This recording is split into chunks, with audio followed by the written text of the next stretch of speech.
So, yes, you guys got put magically to sleep last session as you tried to keep yourselves warm at the beginning of the night, only to realize that it was the fire, as the fire kept reigniting itself. You managed to get everything taken care of, pulled back, and then next morning ventured into the forest, wherein you stumbled upon a village in some sort of magically silenced area, or otherwise. And as you made this discovery, you turned around to leave, and you realized that, unfortunately, your avenue of escape had been cut off, as vines and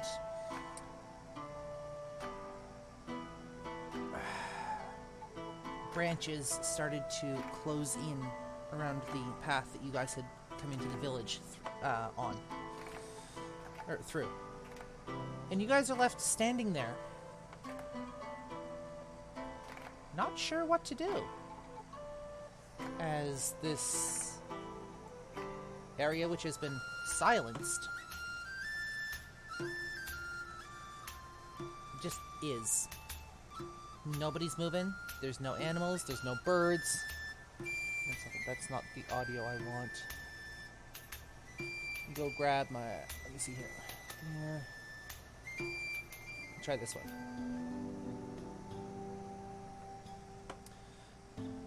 Again, no animals, no people moving, just complete and utter silence.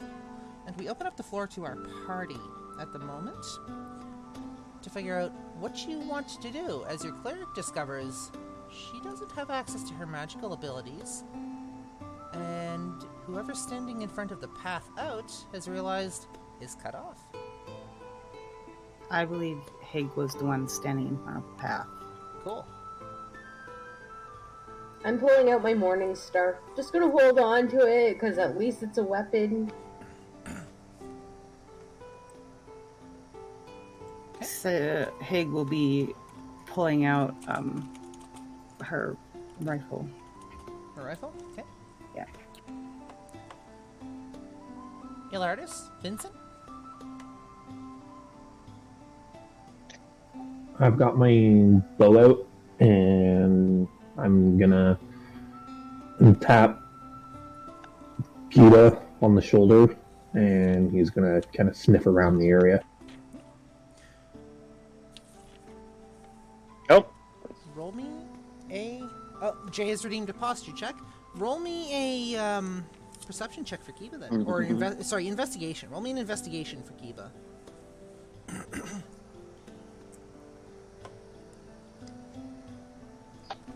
Thank you for joining us, Jay. Bye.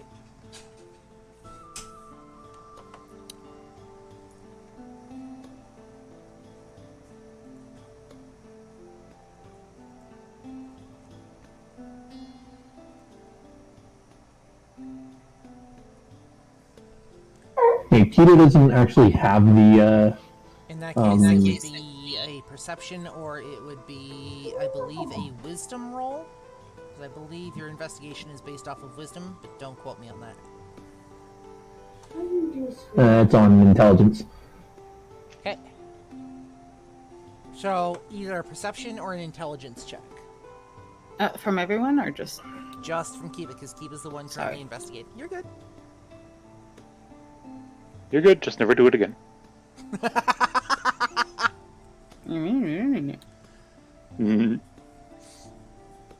Weird, that sounded exactly like me.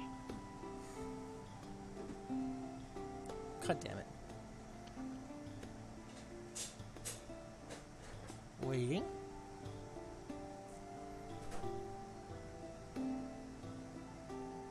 $24. 24. So what exactly is Kiva looking for? Basically anything that smells out of the ordinary, like, if anything strange has been going on here or whatnot. Kiva doesn't actually notice anything out of the ordinary, per se. Like, nothing Nothing strange, but Kiba does detect a faint scent of people coming from the north. He's going to start slowly going towards it while sniffing the ground. And will eventually run into the door of a house.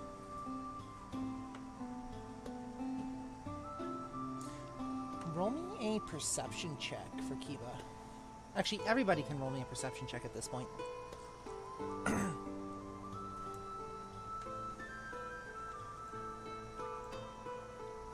That will be in 17 for Hig. Okay. A 10 for Vincent. Okay. 21 for Kiba and 8 for me. Okay. Cleric? Sorry, what? I was busy with like 3 things at once. Perception check.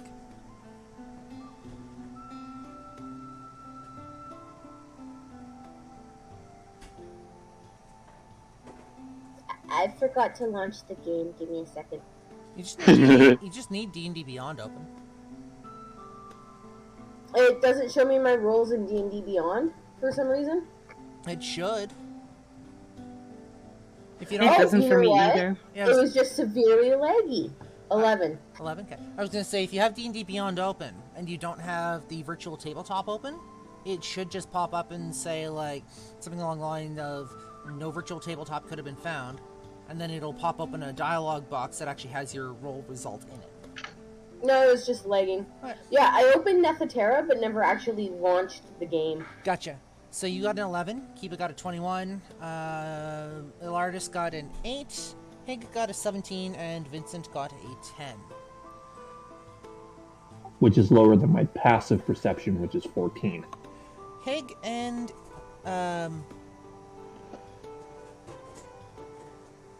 Kiba.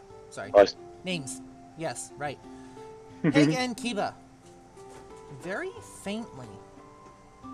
Coming from what appears to be every direction all at once.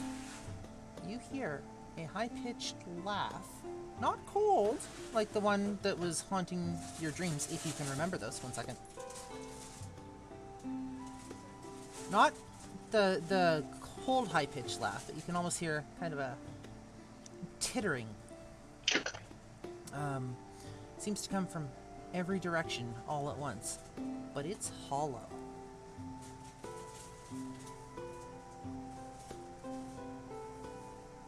Very, very hollow. Almost like... I don't know how to describe it. Tinny? Ghost-like? Tinny works or ghost-like works. Something that's... alive? I don't know how to...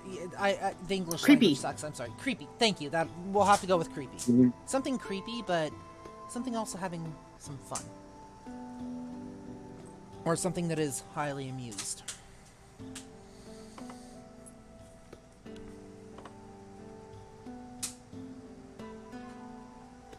So I'm going to try something. I only have one non-verbal spell. Oh, that means your other magic user's down too. Oh, this ought to be fun. What are you doing? Congrats, you neutered half the party in one go. So Hig is using mold earth. Yep. To basically try and dig a little tunnel from where we are back underneath what was closed behind us. She's just basically trying to... So, how far down are you trying to dig? I can't move that much. So only like a foot. I guess like 2 down, and like I guess big enough for her at the very least, just to see if it's possible. Oh, a moment. I can make it bigger afterwards. Hey, Doug. You dig down. You say 2 down and 1 over? Yeah. Well, 3 over, 3 over? Okay. because I can do 5 cubic feet. So you get about halfway. Those vines, they extend down into the earth a fair ways. Shit.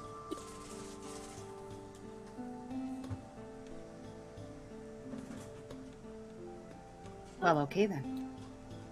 Dirty tricks it is.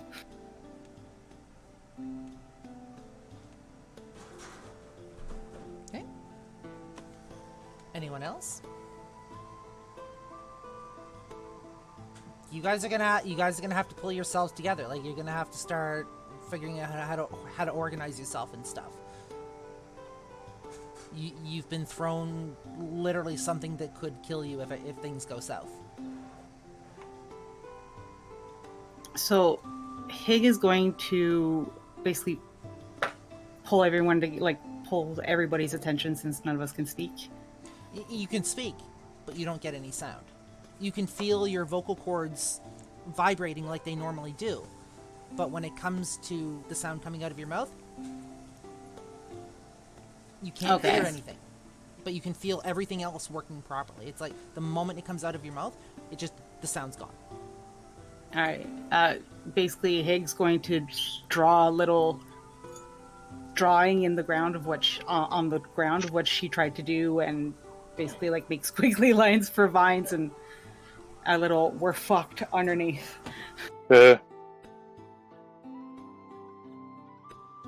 Sorry, had sirens in the background. So, for the rest of the party, for the others of you, Nico's just kind of not sure what to do. Nico's going to be in the background today, seeing as the player is not here. So Hig tries to get your attention. How are you trying to get the rest of the party's attention? I'm just basically like yanking on their pant legs. Are you also going after Kiba, or everyone that's... I assumed that we were all in a close-ish range, or has anybody wandered off? Kiba went to sniff and investigate things, right?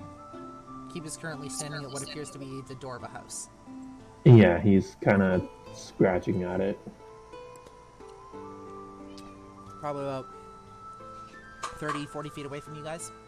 Okay, well, only the ones that I can reach then, in that case. So, the rest of you, Elardis, Vincent, and Yuki, you all feel somebody tugging at your pant legs. Look around. Down and watch Hig. Look down. Yeah, we're fucked. I'm gonna nod when Hig writes those words. Just complete agreement. We are after. Vincent just shrugs his shoulders, points at his bat, and kind of takes a little tiny swing. Okay. That's about all he can do.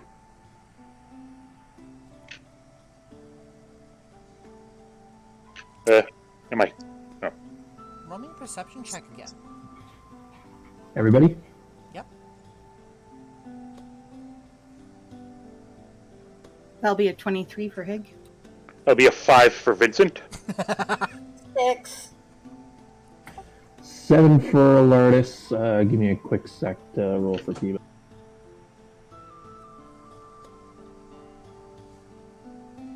$11 for Kiba. Hig, you are the only one this time that hears that cackling sound. That creepy, tinny, cackling sound. Somebody's enjoying this. You can tell that clear as day from the tone of the laugh. Would a 24 in Arcana let me know more specifics on what we're dealing with here? 24 in Arcana? 1 second. It is definitely a zone of silence. A zone of silence spell. To what degree, you are not sure. But it apparently encompasses this entire settlement. There is, however, every chance that, should you manage to find a way out of this town, that it may only extend to the borders, but you can't tell kind of the length or the duration or the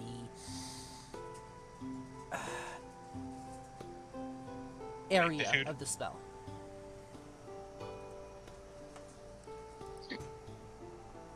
Elvin's gonna go up to the door that Kiba is scratching at and open it. The door is locked. Vincent's gonna open it. How are you going to open it? Dummy strength. Brute strength? Like, I'm not gonna bash the door in, I'm just gonna, push at it with my shoulder. Then I'm gonna kind of peek in a window, see if anybody's in there. There are no windows on this level that you can see. The door does not budge. The door is locked. Alright, I'm gonna climb up to where there is a window. There are no windows on the outside of this house that you can see. Alright, I'm gonna make a window. How are you going to make a window? Brute strength. Just gonna, smash a hole in the wall if you can? Oh yeah. Describe this to me so I can figure out how to make you roll for it. Bust in like the Kool-Aid man. Oh yeah! God damn it. Here's Vinny. Is it that there were windows, but they're boarded up? Or is there just no windows at all on this weird building? Roll me perception check. 6. You don't know. Alright, well, that's my turn. Oh, you said you were going to attempt to make a window? I mean, if there was a place where there was a window, but... Are you still attempting to go for the door? And I can't make any sound at it. The only way I can get anyone's attention who might be inside is break it open. Mm-hmm. I'm gonna look at the rest of the party, point at the door, and point at my bat. I'm gonna give a thumbs up. Hig is kind of shaking her head, but not stopping him, and grabbing a flask of some sort out of one of her bags to basically have available, as well as the rifle that's still in her hands. Ready to shoot. Elardis? He's just gonna give a thumbs up to Vincent and have an arrow back and ready. And By majority, I attack the door. Nico also gives a thumbs up, so at this point you would have majority, yes. So you're attacking the door? Mm-hmm. Yeah. Right. Describe to me how you're doing this. Taking a full swing at it. Alright. So, roll your attack. 22 to hit. Okay, and your damage? 11 bludgeoning and 3 shock, but I don't think that matters for the door. The electricity just kind of crackles for a moment and then just dissipates. Give me 1 second. Because I don't actually know what the stats are on just a basic wooden door. One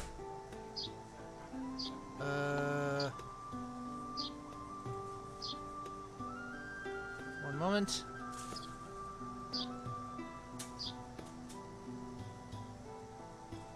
I thought doors had I thought static objects had standard, or had health and whatnot. It should be 10 AC to hit on just an object. Could be a Pathfinder thing. Could be. 1 second. You see... Objects. Statistics for objects. Wood or bone object is 15, so yeah, you definitely hit that. And... Hit points are dependent on the size. Do you want to send me a link to that? And... Oh, damn it. Wrong one.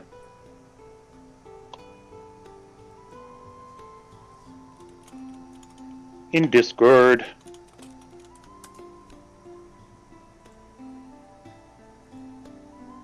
One moment. Hit points, that's the page I was actually just looking at. Oh, Points are destructible. You can assign armor class and hit points. Difficult it is to deal damage. Hit points measure how much damage you can take before losing structural integrity. Large objects. So basically, at this point, it's up to me. Cool. Well, we'll say the door splinters then. In that case. So, yeah, the door. You hit the door with your diamond-coated baseball bat, and you actually managed to splinter right through it, like smash right through it, and it splinters. Alright, I'll put my head in. Okay.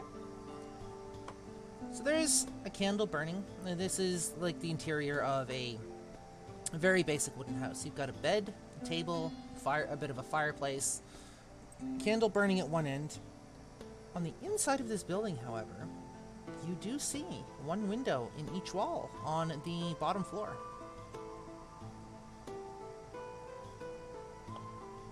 Anyone in here? There is apparently a shape on the bed under the blankets, almost like a lump.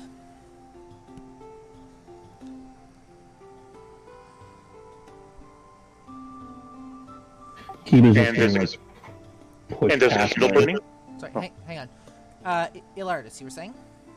Sorry, I was just saying that Kiba's just gonna like push past Bard and keep sniffing around inside. And Vincent. I was just gonna say, you said there was a candle burning? There is a candle burning within the room, yes. Alright. It Gonna... it does illuminate the area around it. It's still fairly dark in here, but it does illuminate the area around it. I'm just gonna have a quick look around, just from the door. See if there's anybody else, or... if there... Like, you said there was only one floor, right? I didn't say there was one floor. You said you were going to climb up to where there was a window. I said there's no windows on the outside of this building. Yeah, okay. So I'm just gonna have a look around where I could see here, this, I guess, area. The Whisper says, I don't know why or how, but I kind of expected to somehow free the door. It gains sentience, joins the party, and it calls Doris. God damn it. Go back to cooking your pasta. Wouldn't be the first time we had a sentient door, considering we fought one as a mimic. Can't you... So, I like that he types it in, but he's like 5 feet from you. yeah, he's literally, literally, one second, right there.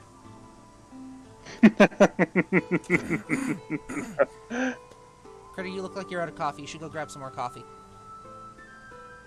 I'll wait a little bit. I've got water. No worries. So, looking around the inside of this building, the inside of this house, you do see windows in one window in each wall. You see your roughly shapen wooden table and chairs. Just a simple abode. Fireplace that seems to be insulated and fireproofed. A bed with a shape on it. And you see a couple of chairs. Kind of a hook on the wall holding a jacket of some kind. Couple of musical instruments like a guitar maybe leaning up against the wall. Is the shape moving? The shape is not moving. Like even to breathe? You can't tell from this point. Huh. As we're getting into that, we're going to cut back to Elardis, Hig, and Yuki. What are you three doing as Kiba pushes in past Vincent, and Vincent's literally just looking around the inside of this building?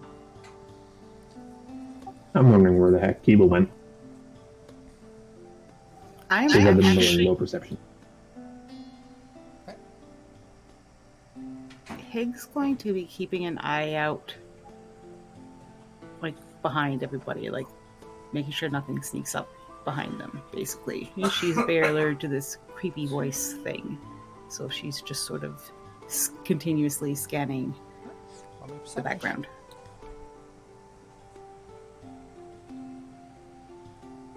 Eight. Nothing at the moment. Nothing that wasn't already here. There's a bush in the way. Yeah, there's a bush in the way. It looks pretty suspicious, but upon further investigation, you decide that it is actually just a bush. Yuki. I'm just staring after Vincent, my mouth slightly open, because what the F, Kool-Aid Man? Elardis, what did you get on your perception check? I know with the previous one I ended up getting a 7, but I can roll another one for this new deception. Well, you said you were looking for Kiba, right? Looking to see. Yeah, I don't remember where the heck Kiba went. Roll it for me.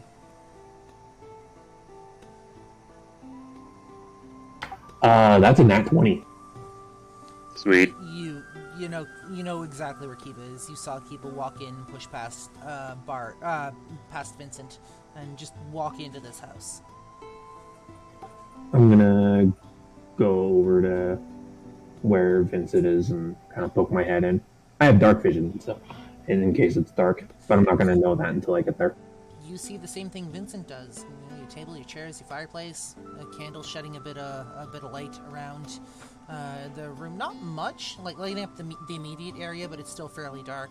A few chairs, a coat hook, a bed with a lump on it.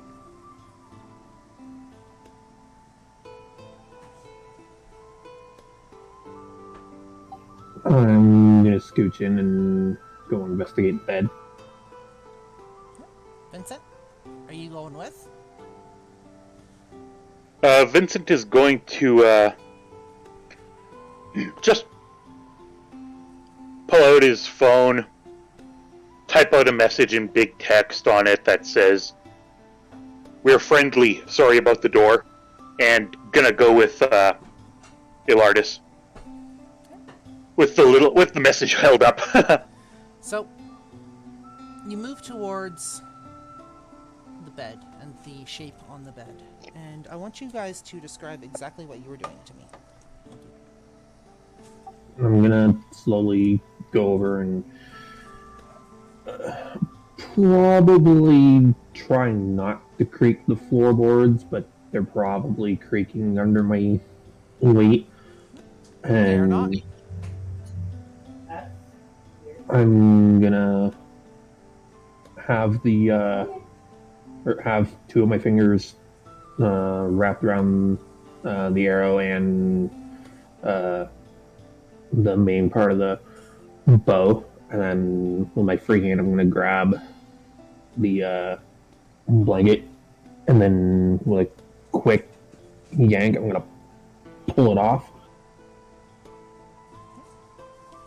As you pull it off, the shape underneath the blanket you actually discover is a desiccating corpse.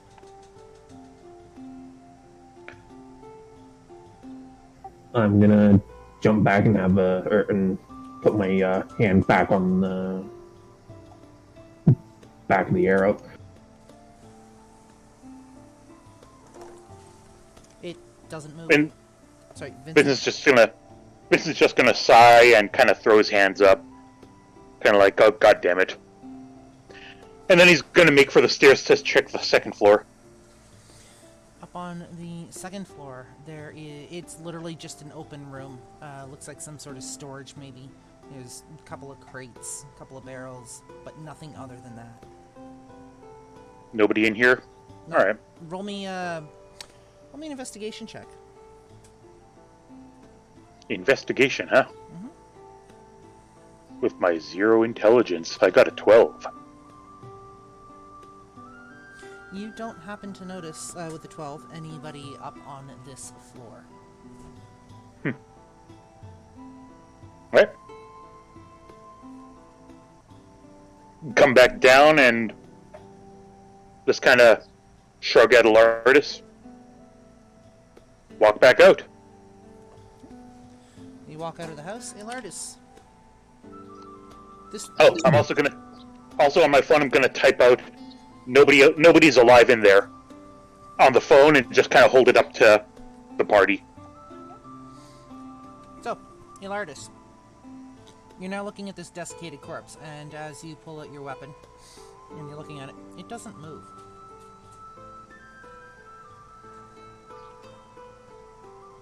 I'm gonna just lower my bow, nod, grab the blanket, recover it, and then signal for Kiba to come outside with me. so we can shut the. Or I'd say shut the door, but I don't think the door exists anymore. Roll me an insight check. Because I love my insight checks. They can give you so much information. 9. People don't use them often enough. A 9? Yep. There's something off about something in this room, but you don't know what it is. Something more so than just the dead body on the bed. I'm gonna put my hand back on the arrow, and I'm gonna start investigating again. An investigation check.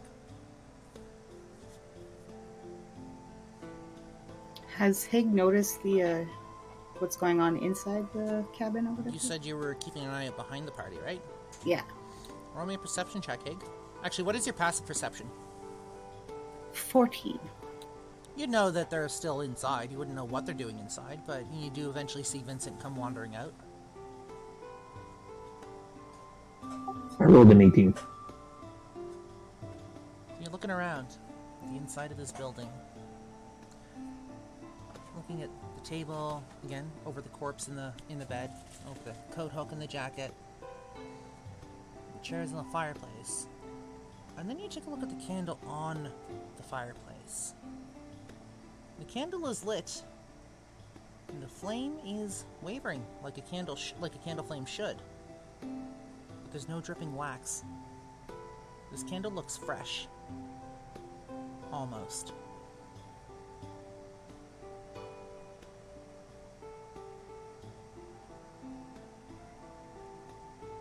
I'm gonna go over and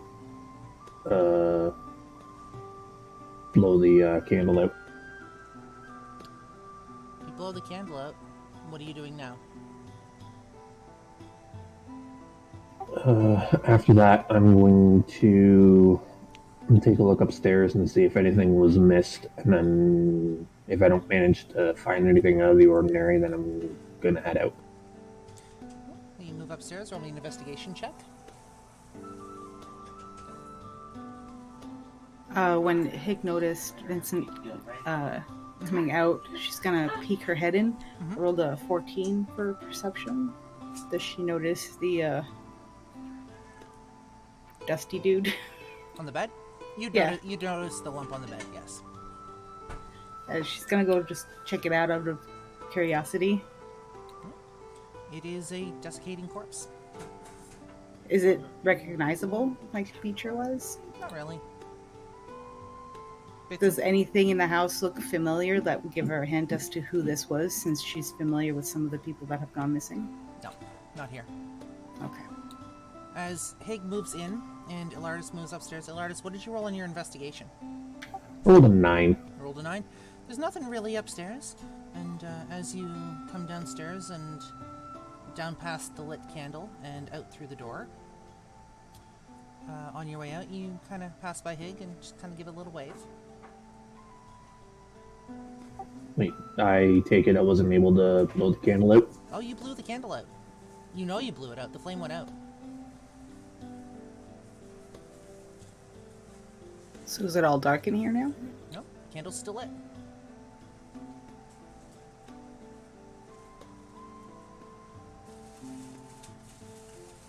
I'm gonna go back to the candle, and I'm going to see about doing an Arcana check on it. I was gonna say, did I notice the whole blowing out the candle and not blowing out the candle? You would have come in as he was heading upstairs. The candle would have still been lit, or the candle would have been either just flaring back into life or just lit when you came into the house. Okay, would a 23 on Arcana help with what the hell that is? On top of knowing that we're in a sound void place. Yeah. Elardis, what did you roll? I rolled a 14. We're gonna go with Hig's roll on that. Hig. It's some sort of everlasting flame enchantment.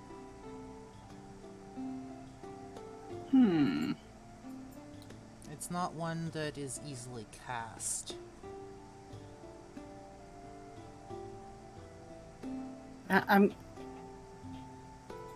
gonna grab it. You're grabbing the candle?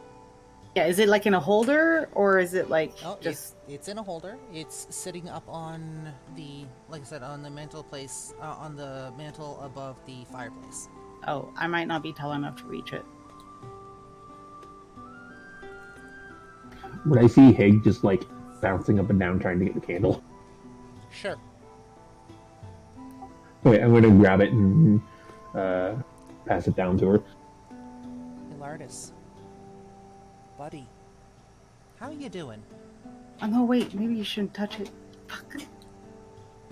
Elardis, I mean, how you doing? I'm doing okay. Yeah? You sure about that? What do I need to roll? Can Hig like smack it out of his hand with mage hand? I have time enough for that? The moment Elardis' hand touches the candle, everything freezes.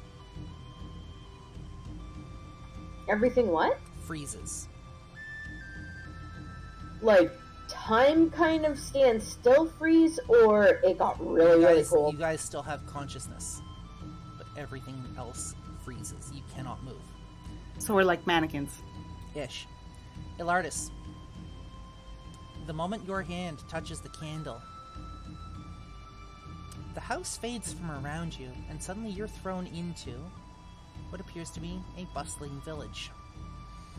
You move around throughout the village, not of your own free will, but almost like you're being guided to something.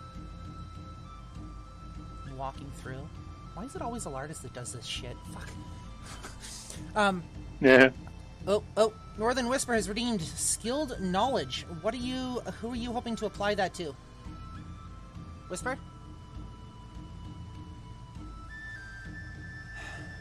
Next play, who needs it? Alright, let me make a note. Give me 1 second.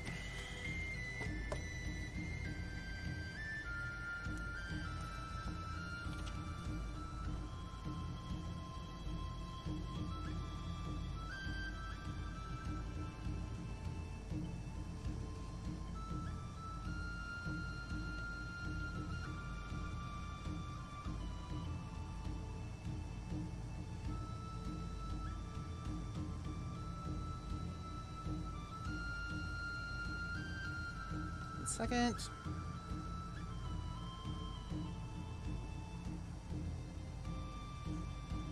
Alright. So, you're moving through this village, not of your own free will, but almost like you're being guided to something. It's the village that you were standing in a moment before.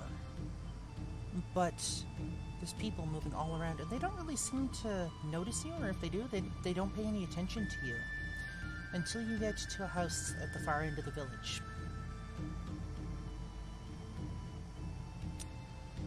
The door opens almost as if somebody was expecting you. You don't touch the door, it just opens. And standing inside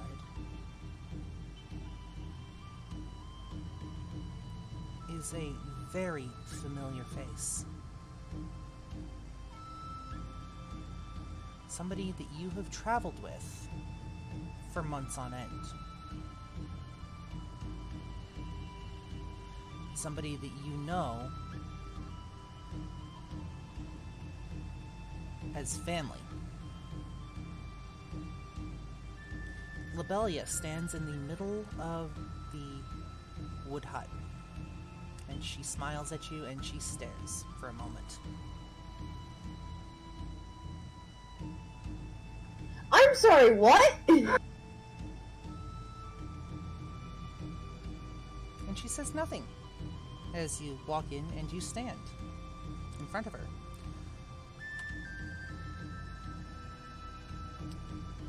I hope you're doing well.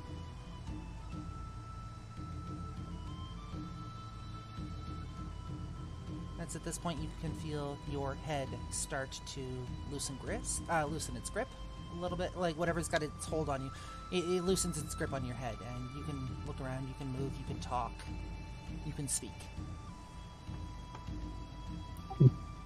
Yeah, I'm doing fine. Everything okay with you?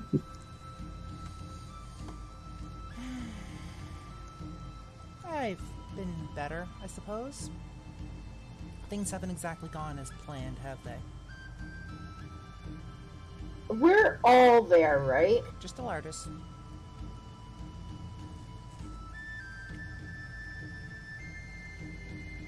I can move my head and everything. Would I be able to look down at my hands to see if it's like legitimately me or if it's somebody else?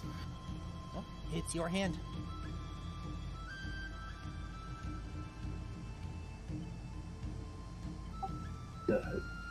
Yeah, things definitely haven't been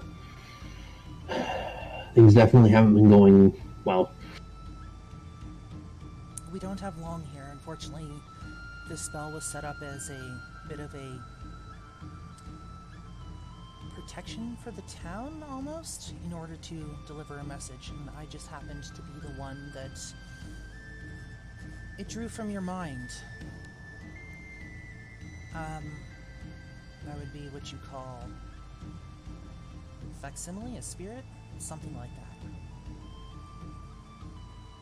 You guys have stumbled into something that it's a little out of your league. And I hear that you're also hunting for the one that killed me.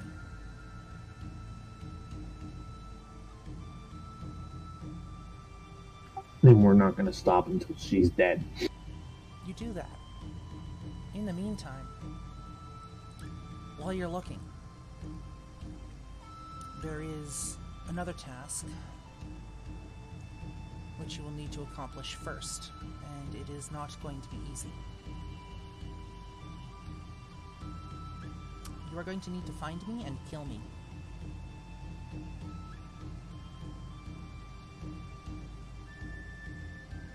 Why would you ask me to do that?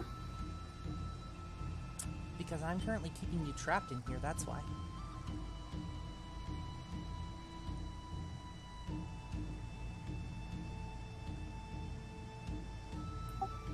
Hey, Elardis is gonna look down and take a moment and try and keep himself composed, and after a moment, he's gonna take a deep breath and kind of roll his shoulders, take a look at Rebellion one last time, and he's gonna say, I'm gonna make sure that your body finds its final resting place. I would expect nothing less of you. And I'm gonna make sure that scaly bitch pays for this, both with her life and anything else I can manage to pry out of her. And don't forget, there's still the matter of the gods on top of that.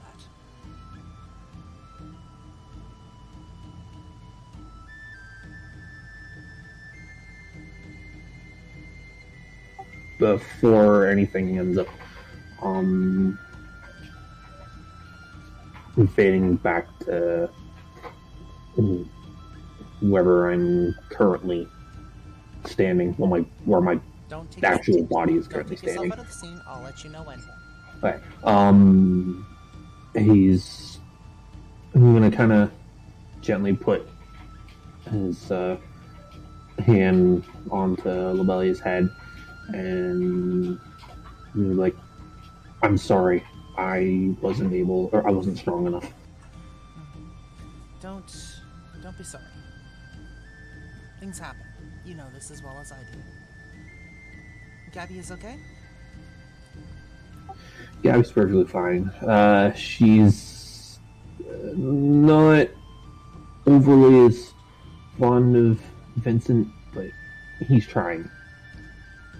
Despite his best efforts and despite, being Vincent. She laughs. find my body and put it down?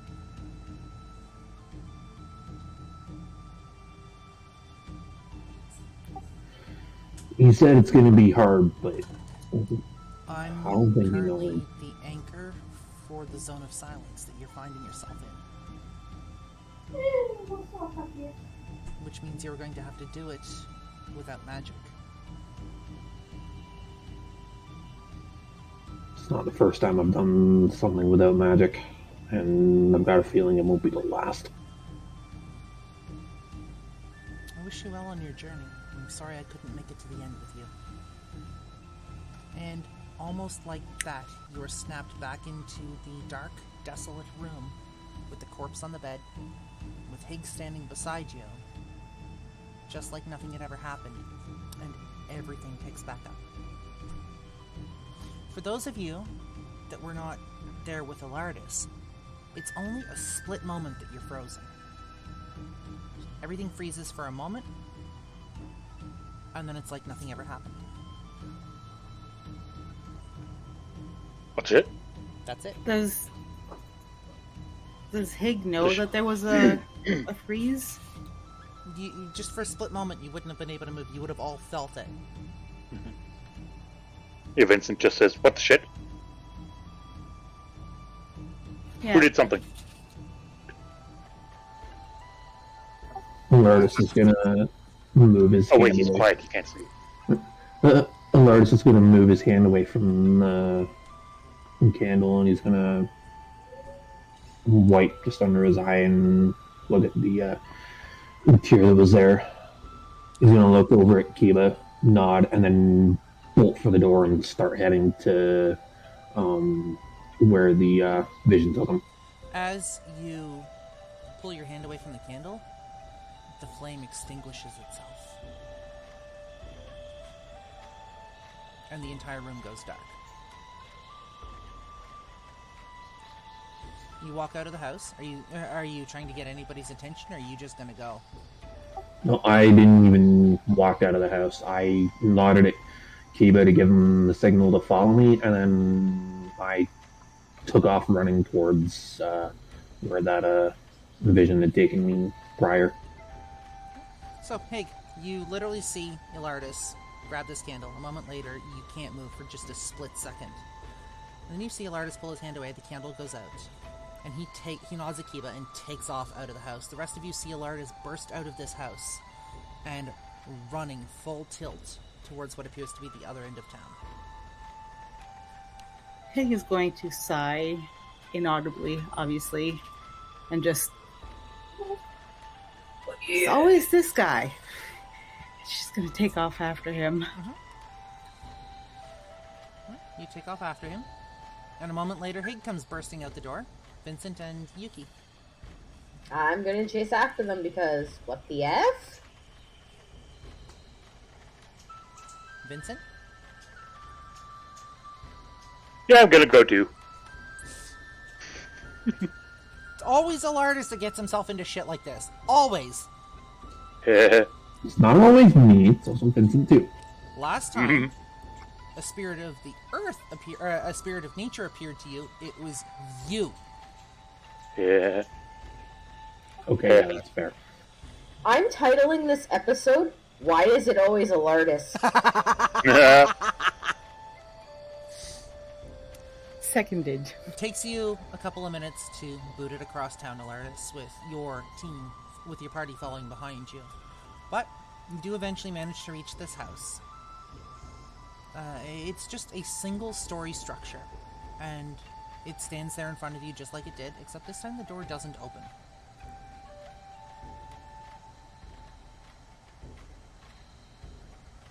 I'm gonna slam full body into it. Roll me a strength check as I drop my pizza all over the place.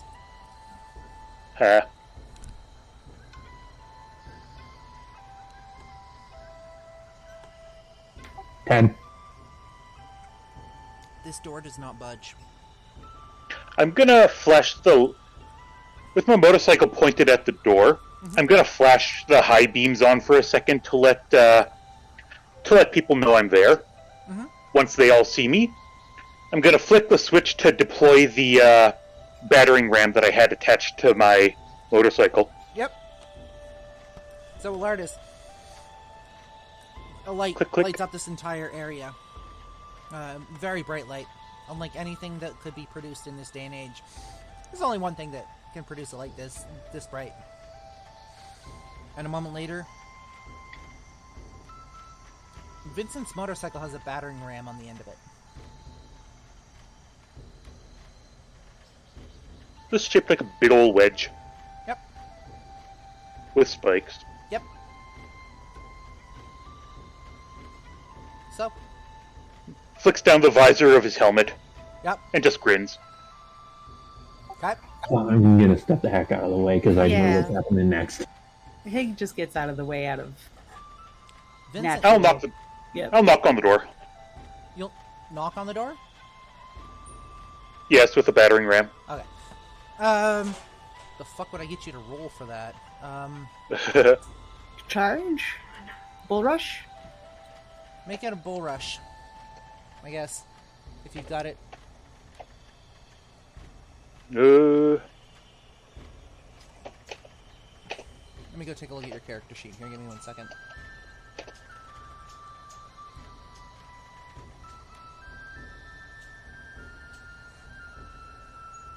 Make a bull rush as a standard action. As an attack as part of a charge, you attempt to push an opponent straight back instead of damaging them. You can only bull rush an opponent who is one size category larger or smaller. At this point, we're going to class it as a bull rush / charge. Right. Let me take a look at your character sheet here for a second. Doo-doo-doo-doo-doo. This music is oddly fitting. I love it. Mm, Let me see here. That's not what I want. Reckless attack, danger sense, storm aura. Where the fuck is your...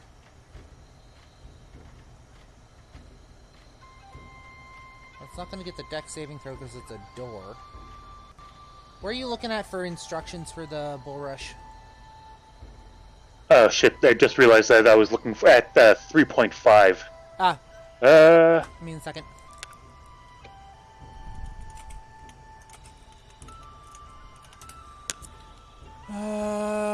SRD bull rush.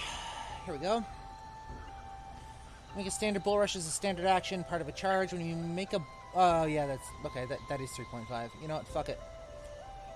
let's... Roll me a standard attack at advantage. Can you roll it? In the published D&D 5e rules, there's no bull rush option. Okay. Actually, hold on. I'm going to change that. You can achieve the same effect through grappling. Nope. Roll me...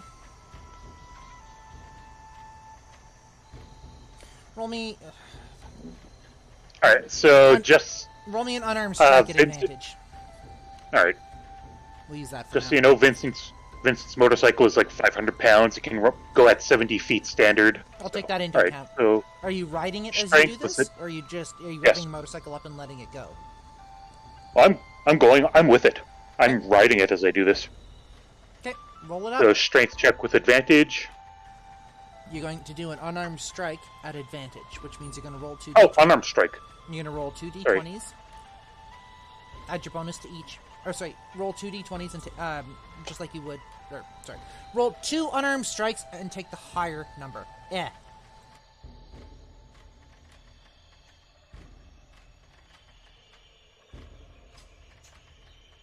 Words are hard some days.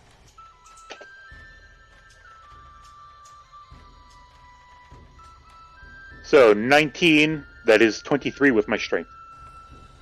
I don't know if wanted At this strength. point, it would probably be... I'd probably give you a dex on that. What is your dex? it's also plus 4. Okay. So, given the size of your bike, given the weight of your bike, given the speed at which you're probably driving this thing, with a battering ram on the front specifically designed to break down doors, you manage to hit it straight on. And with the weight behind this thing, this door splinters. Roll me a dexterity saving throw, please. Alright. We need to see if you can stop in time.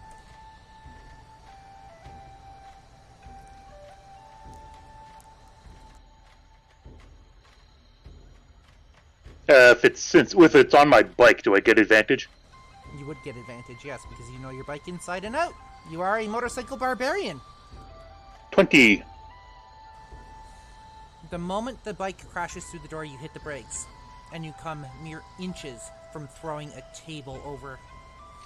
But you do manage to stop despite the skid marks that you've left inside the house. Once he's stopped, Vincent holds up his phone and it says, "Sorry about the door," on the phone. There's nobody in here that you can see.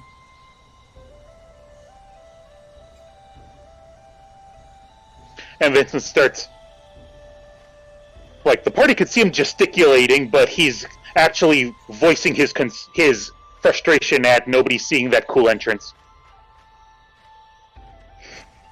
What are the rest of you doing? Standing there with my mouth open, just staring at Vincent because, dude, what the hell? Hig is sort of, doing the same thing. Just sort of like, why did I sign up with these people again? I believe Because we're awesome. I believe it was something about wanting to kill a dragon bitch. Oh, right, yes. Murder, murder. Kill, kill, kill. The best reasons to go with a group of people. So, the rest of you are just kind of standing there. Vincent, roll me a perception check.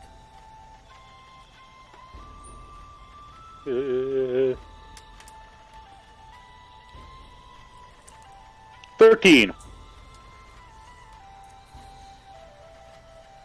This building appears to be some sort of meeting hall. There are benches, there is a podium. There appears to be a figure at the podium. Oh, sorry. As you look into the darkness, there appears to be a figure further off and next to the podium. And on the podium, there is a source of light.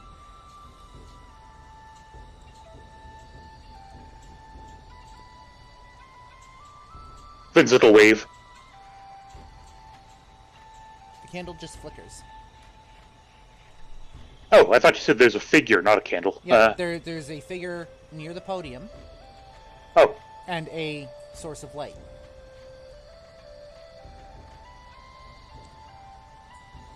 The candle flickers as you wave. The figure does not move. Sorry, that's what I meant to say. Ah, okay. Vincent will type out on his phone, hold it up, and it'll say, "What's up?" There is no response.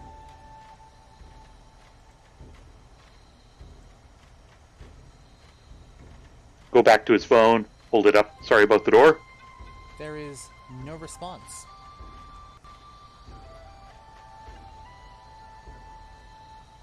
So, I'll turn the high beams on again, see what I'm looking at. There is a desiccated corpse standing at the podium. Okay.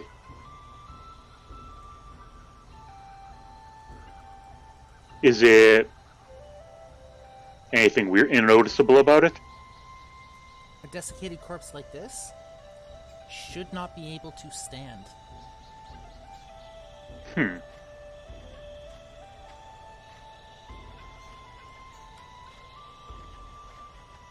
Elardis is going to push his way in. You push your way in through the door, and what are you attempting to do, Elardis?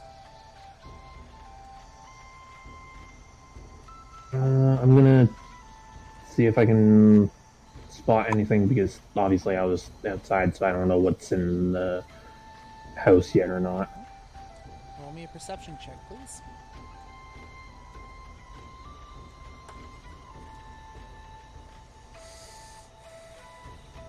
Critical fail.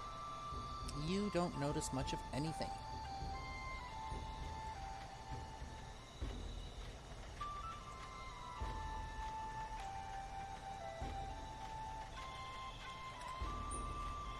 Hig is... Oh, never mind. I was gonna say, Hig, Yuki, what are you guys doing? Very cautiously following and taking a look in. Okay. And Yuki? I'm going to cautiously go up to the corpse and poke it with my morning star. Like, very gently, just a little tap tap, see if it falls over, it reacts in any way. From what you can see, it does not. Doesn't move in any way. Nope. I rolled an investigation just for the general space and all that. 19. Standard meeting hall, just like a town hall.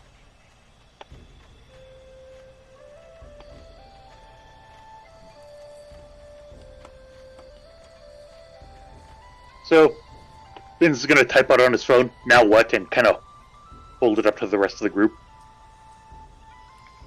I'm going to shrug. Elardis, roll me an insight check, please. I was gonna say, Hig was gonna turn to Elardis and kind of gesture like, he's the one that brought us here. Mm-hmm. Natural 20. This candle's black.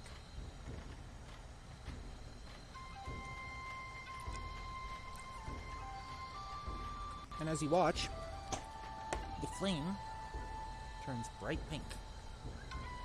Like neon pink.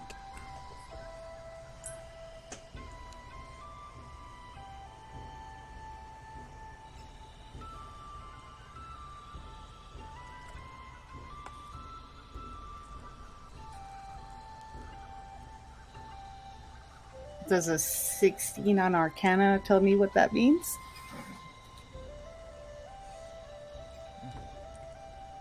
Sorry, 1 second. A 16 on Arcana? Yeah, that'll do it. You get a bit of information. It's a spell candle. But I don't know what kind of spell. Nope. She's gonna dig out one of her many scraps of paper and just write spell candle. No idea what for. No touchy. She's gonna add at the last minute in really big, bold letters and look at Elardis like, no touching.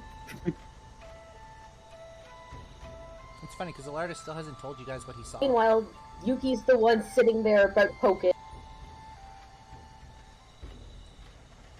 Yep, Yuki's the one that's poking.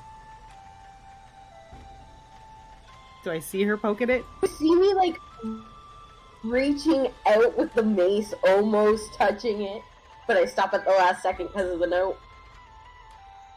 Yep. And the flame starts to grow a little brighter. Would I be able to discern how big the corpse is? How what? How big the corpse is? It's about a medium-sized creature.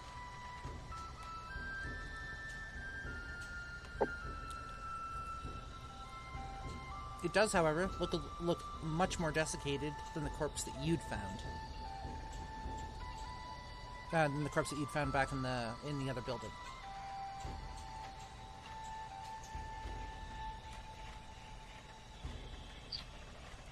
Roll me a perception check, guys.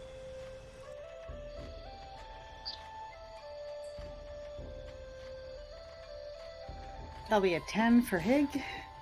That'll be a 6 for Vincent. And Yuki.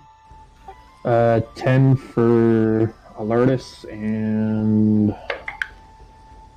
Oh, it was cocked. Hang on. Crit fail for Kiba, for a total of 7. Excellent, thank you. The flame grows a little brighter, casting fairly bright light over this room now. Over the immediate area, anyways.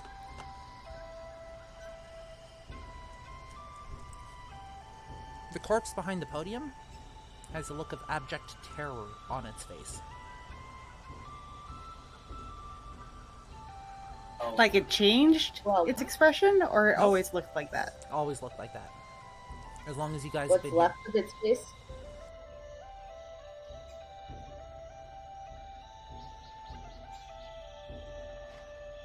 Who's closest to the candle? Probably me, since I'm inches from poking it with a mace. Cool. So here's what we're gonna do. 1 second. Please open up your roll 20s.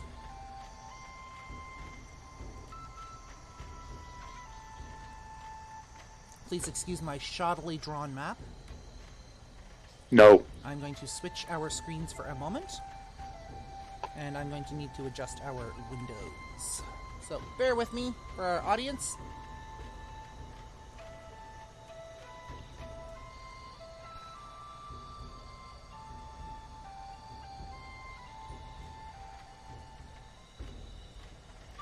Where is my Discord window? There it is. And this moves over, because I don't actually have to hide anything on this map. I can just have the one map open today.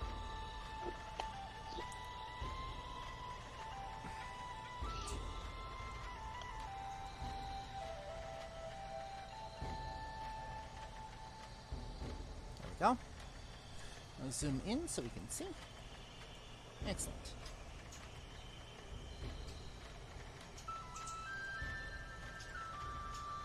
Cool.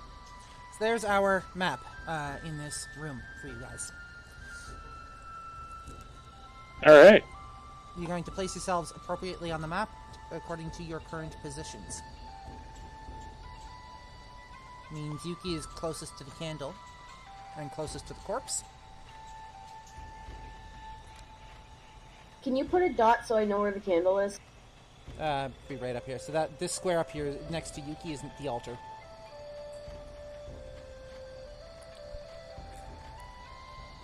Those rectangles are are like benches and pews. Yeah, Hig would have naturally gone to step up on something. Okay.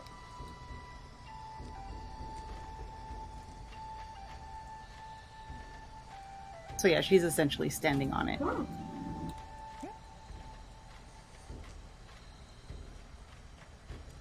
Yuki, roll me. What is your passive perception?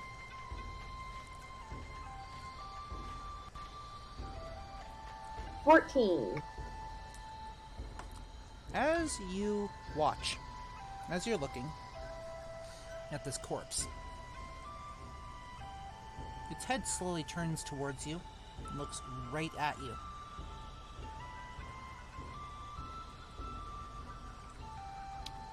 The look of terror on its face doesn't change. It reaches a hand up, and creakily, you can see it struggling.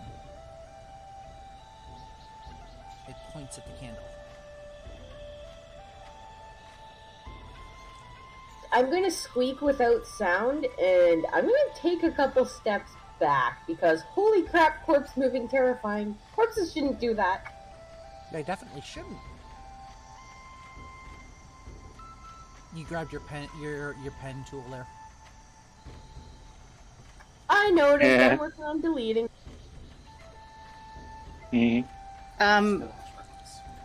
So Hig technically was already like holding rifle ready for shit. Could she take a reflex shot? Sure. A corpse moved. Yep. Shoot it. Alright. Take your shot. I mean, I'm not going to stop you.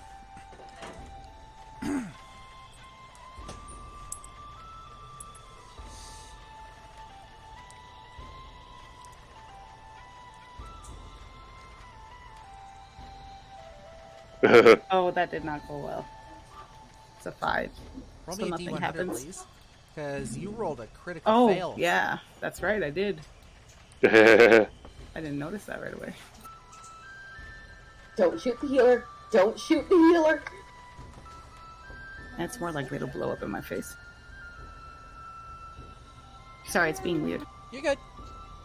We have time. 16. One moment. Okay. As you shoot with your rifle, you pull the trigger, make sure everything's loaded. Pull the trigger. And it clicks. And then a moment later, there is an explosion from the end of your gun. As the end peels back Shit. It was a misfire. She's going to look at her gun. Quiet. It's salvageable, it's just the barrel's going to be a little short. Sad face. Yep. I guess I'll have to put that away, and that's it for me. Anyone else? Elardis? Vincent? Would I have seen everything transpiring? Obviously, You'd see his gun blow up in her face. yeah.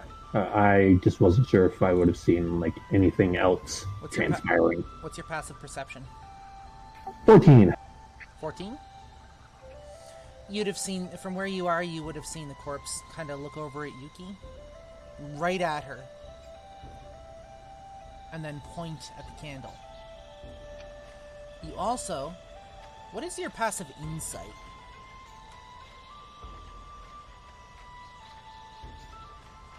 $11. You also realize that if this corpse meant to harm, there are more efficient ways of doing it. As far as you can tell,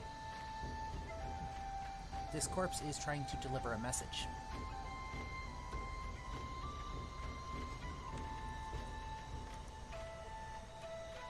I'm going to hop over the bench and I'm going to go over to said candle. You gonna look at the candle? Okay, you go over to the candle.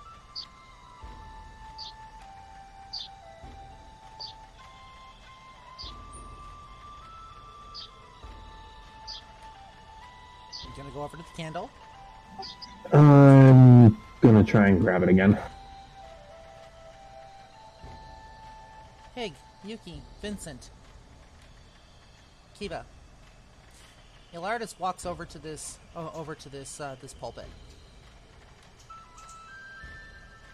Looks it up and down, and reaches a hand out towards the candle. Is anybody trying to stop him? Yep. Yeah, but I don't think I can reach in time. No. Vincent's like, nope. I want to see where this goes, man. I'm right there. Like, I'm gonna smack his hand away. Roll All me, I could really grab would be like a shirt or jacket or something and yank. roll me a dexterity. Roll me a dexterity check. Yuki, please. Nat 20 for a 21. I see Damn. that. Nicely done. A split second before Elardis manages to grab hold of this candle, you are there, pushing his hand out of the way. The breeze makes the flame flicker. The bright pink flame flickers, and you knock his hand out of the way.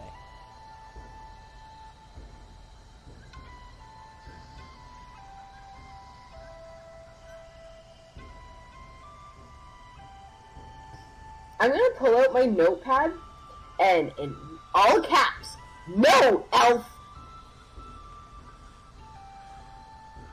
Okay, pull out your notepad. You right, Elardis? Any response? I'm just gonna kind of shake my hand a little bit and kind of look at it and wonder what the heck to do next, since I'm obviously not allowed to touch it. Vincent. Vincent is going to just pull out a piece of beef jerky and start chewing. He's gonna kind of break a little bit off, feed it to Gabby. It's still in his pocket, or rather in the side saddle of his bike. Vincent's like, I can't do nothing. I don't know what you want from me. Bat slung over his shoulder still, and kind of have a look around the room, check the door to see if anything is coming up behind us. But other than that, there's really not much he can do here. He doesn't know what's going on with the candle. It's magical. The corpse moved. Nobody's going to hurt the corpse, so I guess we're not hurting the corpse. So I'm just gonna keep a watch out, I guess, around us. Roll me a perception check. Looking for anything that could be a threat, that could be of note to anybody here. Yep. 16. 16. You don't really notice anything that seems to be a threat. You do notice that the doors of this building are closed. You notice that the pews are the benches are fairly empty. Gonna nod. Go ahead. I'm gonna nod. Finish off my beef jerky. Then I'm gonna flick my my brights on and off to get people's attention. Once I have it, I'm gonna point my thumb back at the apparently refixed door. Still chewing on my beef jerky. Yep. It's probably not good that the doors fixed themselves. Hig will have taken some paper out and written, "Why did you bring us here?" and give it to Elardis.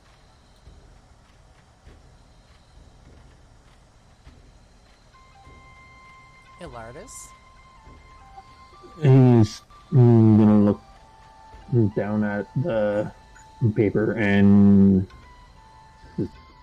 he's gonna put it, or he's gonna hand it back to Hig, but this time there's like water drops on the paper. Are you crying? Is Elardis crying? Goddamn elves, always so emotional. Mm-hmm. Hig's gonna look really uncomfortable.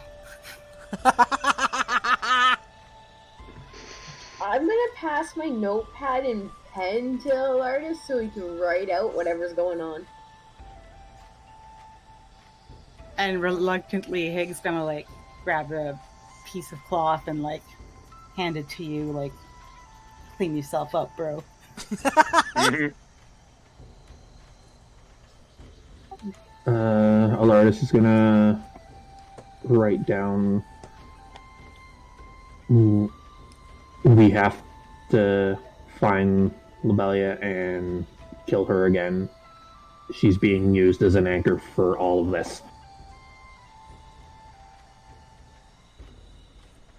So, despite the fact we can't make sound, you're still gonna realize that I just squeaked a what? Like the most indignant, slightly ticked off, what the F? What?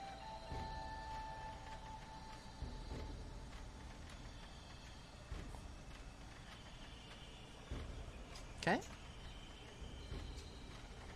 I'm gonna write down, the reason why I know this is because I ended up grabbing a different candle that I shouldn't have been touching in the first place.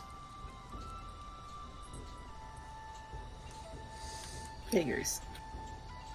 Goddamn elves always touching shit they shouldn't. I mean, what? I didn't say that. That's gnomes.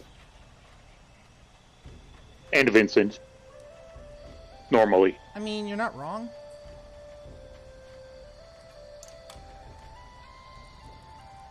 Okay.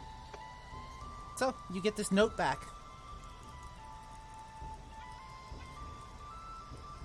From Elardis. Detailing all of this. The corpse is still just kind of pointing at the candle. Waiting. The candle grows a little brighter. The day wanes on. What else are you guys doing? I'm gonna make a note and pass it to Elardis and be like, fine, poke the candle. Hig's gonna be replacing her damaged rifle for a blunderbuss while she's grumbling. Okay. And just eventually, when she's ready to shoot anything again, she just kind of looks at them like, yeah, okay, touch the candle. Okay.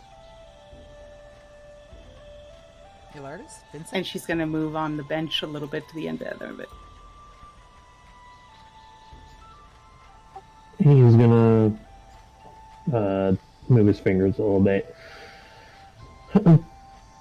Basically not wanting to do this, but knowing that it needs to be done, and he's gonna grab the candle.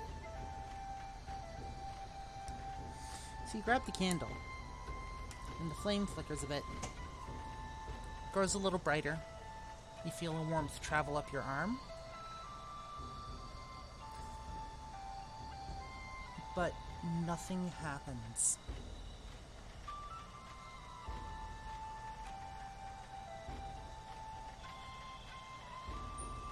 You can feel an almost tugging within you, like you're supposed to be pulled somewhere, or you're supposed to... It's almost like it wants to pull you somewhere, but it can't quite do it. Nothing happens. And so, obviously, picking up the candle, would I be able to hold out my arm and basically move my arm so that, like, wherever the intensity is, then I can just follow that until the intensity of it stops? The candle doesn't move from the pulpit. Would a 21 on the insight give me an idea of whether all of us touching it is a good idea or not? 21 insight. Roll me an Arcana check.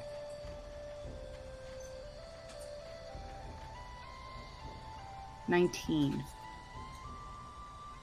If you're doing it, you're all doing it together. Aha. So he's gonna try to get everybody's attention. Tiny flailing. Does it happen? Do they see me flailing? Yes. Yuki, Vincent, what is your passive perceptions? 14. 14? 13. Yeah, you guys would see Hig. Not a problem. I'm gonna motion for Vincent to follow, to like come closer and move up to the candle and just basically like pantomime. We all have to touch it together at the same time. Alright. Roll my motorcycle up, grab the candle. Yuki? I'm gonna Somebody attempt- should grab the doggo as well. I don't know. I'll gesture to Kiba. Animal handling! Okay. 1.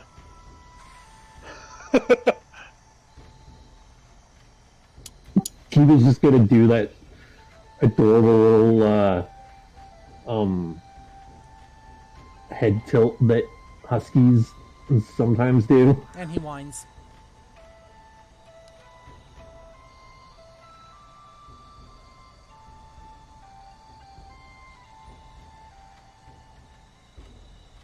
I'll just look at Elardis and shrug. Elardis? I'm gonna look over at Kiba, cock my head, and then Kiba's gonna do that kind of that reluctant sneeze that dogs sometimes do when they don't want to do something, but they'll do it anyways. And because of, I'm assuming, how short or low to the ground these benches are, Kiba's just gonna like walk over all of them and go over and kind of put his paw on the Elardis' hand. The moment the last person's hand touches the candle, and the moment Kiba is touching Elardis, you all feel yourselves being pulled. Everything goes black for a moment. Almost like you're sinking down into a whirlpool, being pulled down. Almost like you're drowning. And that's where we're going to cut it for break. So, As you guys awaken, it felt like everything was being pulled. You guys were being pulled somewhere. Down, down, down into a whirlpool. Until you could scarcely breathe.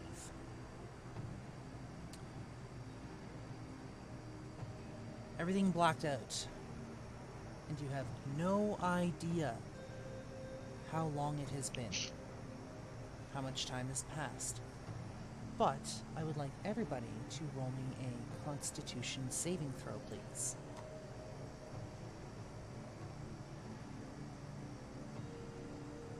Saving throw, right? Saving throw. 10. 19. Okay.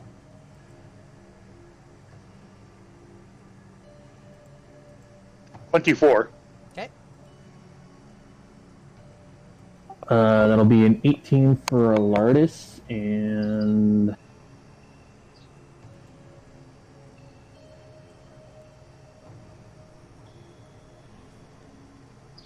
An 18 for Elardis and 9 for Kiba. a 9 for Kiba. So, Vincent, you got a 24. You are the first to awaken. And it takes a couple of minutes for the rest of your party to rouse themselves.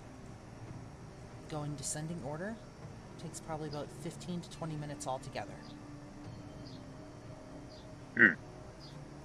As you guys slowly start, you guys groggily start pulling yourselves up.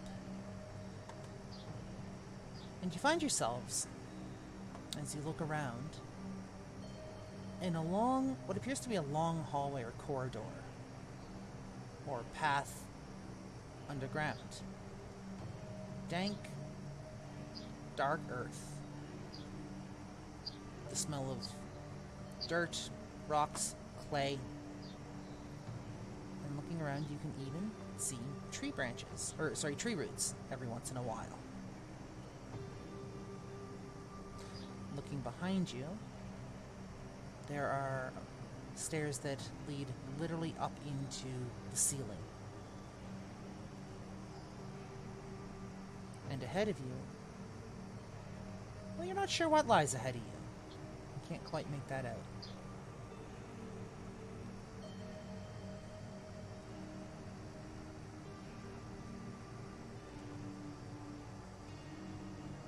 Is my motorcycle with me? Your motorcycle is with you. High beams.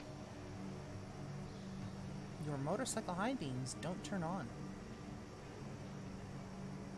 Does my motorcycle turn on? Are you attempting to turn it on? Yes. It splutters. I'm gonna check on my motorcycle, see how it's doing. I know we did something up to... I think it was just an intelligence check with, like, advantage, because my motorcycle. For, like, checking its, for, like, mechanics or something. Yeah. Hang on a second. I looking actually at other started you things. guys in the wrong room. Give me 1 second. I have to readjust. Yeah, it would be that with proficiency, because... Right. Give me 1 second. I started you guys off in the wrong area. Whoopsie.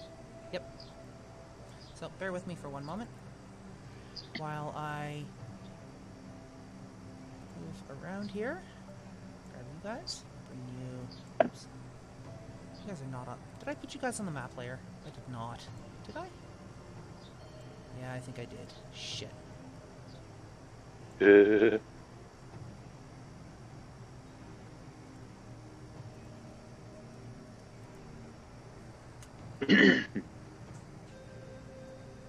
you guys to the token layer.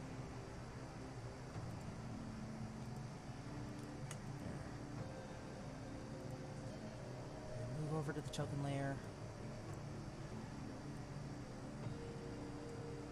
One moment. We are going to go here, actually. I think. Where is... Fuck. I'm all turned around. Yeah, okay, that is the right area. Awesome. That was up here. Close enough.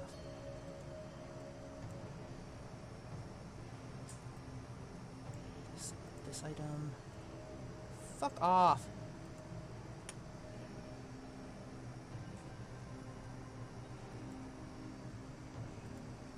Sorry. So, what are you doing with your bike?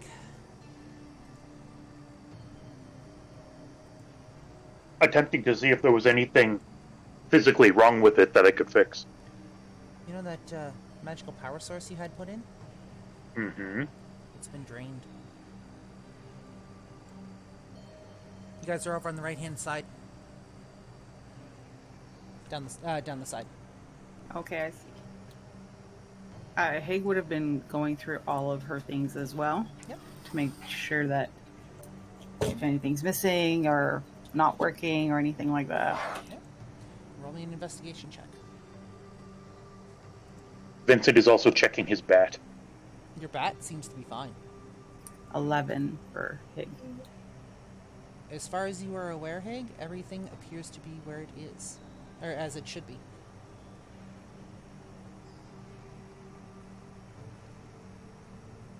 Haig's going to experimentally clear her throat. Does it make noise? Your throat? I do it like she's going to try to No. Is there noise? Does it still nothing? Still nothing. You can feel your body vibrating, but you've got nothing. No sound.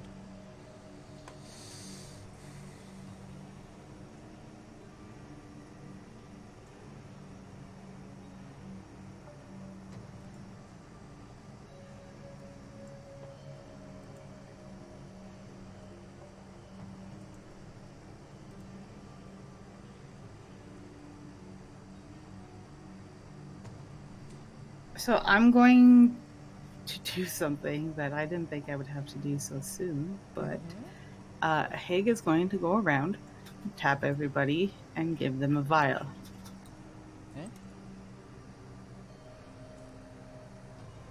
Everyone is getting an alchemist's fire flask. Use it wisely. Just one? Just one each. Okay.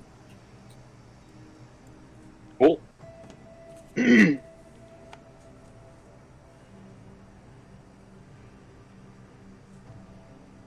you guys receive this vial of alchemist fire. And she gives you this look like this is like a last. This is the emergency button. Vincent kind of looks at it, looks at Hig, and he's not opening it, but he makes a gesture to, like, drink.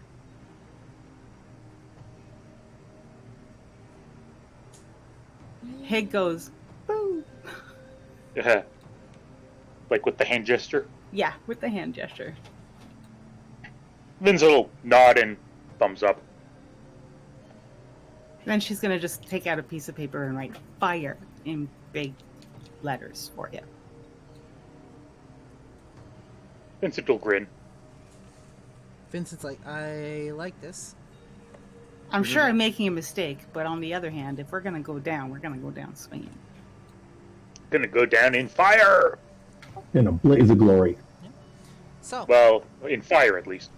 Yuki and Elardis, what are you guys doing?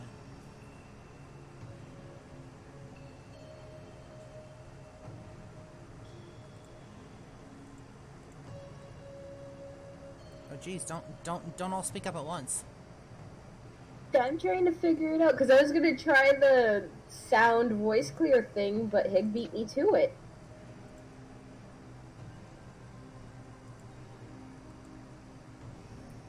Guess all I really can do at the moment is give Hig a thumbs up and mouth the words "thank you." I'm gonna give Egg a thumbs up.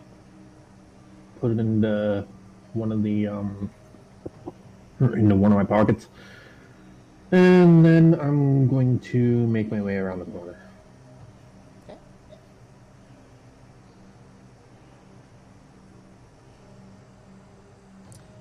So you're making your way around the corner. the earthy hallways, corridors. You can see it's actually been fashioned out of like dirt, clay, stone, just like tunneled through. That smell of damp earth. No fresh air. This air is all stale. The tunnel, as far as you can see, let me go back to my map here. Let's see, how far can you see? In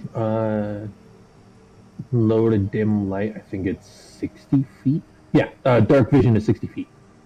One moment, please.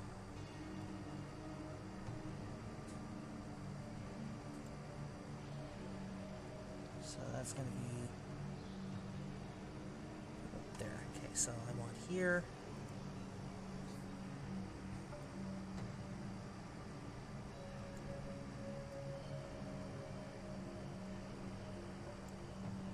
That's what you can see. Again, just a long corridor.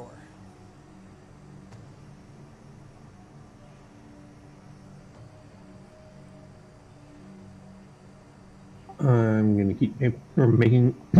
Sorry, I'm gonna keep making my way, and Kiba's just gonna kind of come around the corner and sniff around. Kiba follows. 1 second. Grab my ruler. See who is moving. Vincent is gonna make an after you gesture to everybody else. Let's see here. I wish I could have two tools open at once. So it's 1, 2, 3, 4. 1, 2, 3, 4. Ah, fuck.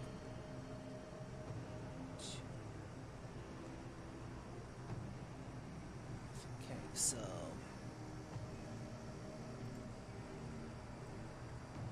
1, 2, 3, 4, 5. Take. See down to about there. A bit more of this. You guys can hear some shambling along the hallways, or shuffling along the hallways, rather. But nothing that sounds like it's too close. So we can hear sounds now? Sorry. Let me. No, not sounds. Vibrations. We can feel like the Vibrations through the floor is what I meant to say. Sorry. Words are hard this morning, apparently. because it's afternoon now. Yeah, apparently. You can feel vibrations, but it's faint almost.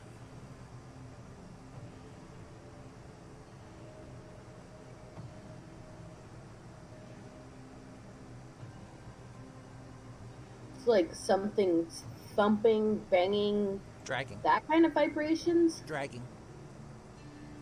Scraping. So something big might be dragging something. You're not sure? I'm thinking more like a zombie shuffle. Ish. That's what I was concerned about too. Ish. Yes.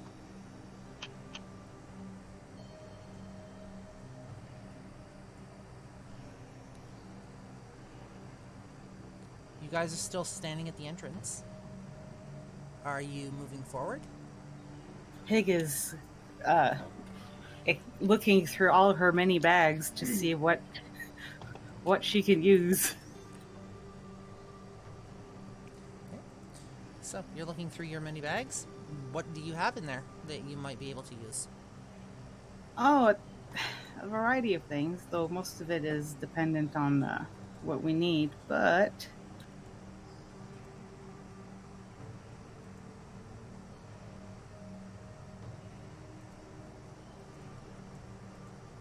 Okay.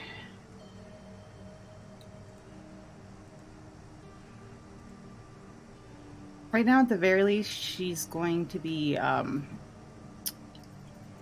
she's got her weapon, and then she's gonna grab... It's just, to everyone else, it just looks like a regular bag. They can't hear the clinking in it because noise, but it's filled with ball bearings. Okay. About 1,000 of them. Okay. She's just gonna put that like on her belt loop for easy reach, and start walking down the hall. So you're following along behind Elardis and Kiva and Vincent?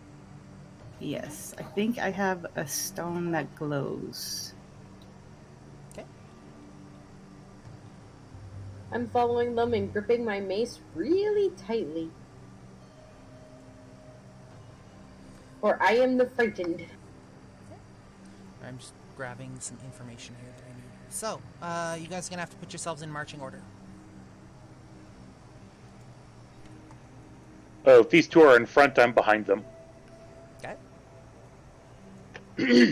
I'm gonna be middle-ish. Okay.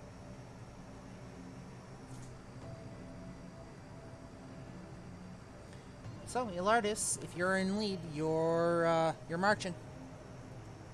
Haga's kind of squeezing herself in the middle there, because she can. Kiva's gonna notice Heg just like being super tiny, and then he's gonna kind of lay down as like a gesture of, hey, you can sit on my back. Yay!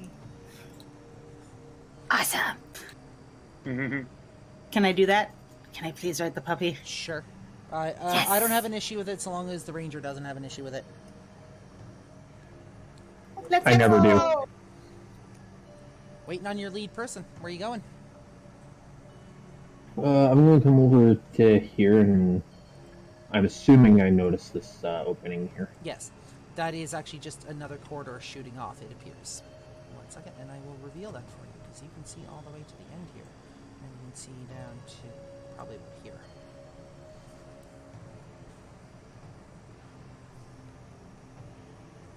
I'm gonna go this way and stop. And Kiva's gonna just kind of come with me. Stop right there. Okay. You come around the corner. Again, just, it's literally more earthen corridor. That damp, soggy earth smell. It's something that... It's natural, but it's not something that you're used to smelling, right? Normally, there's at least some sort of fresh air. Here, there is no flow of fresh air.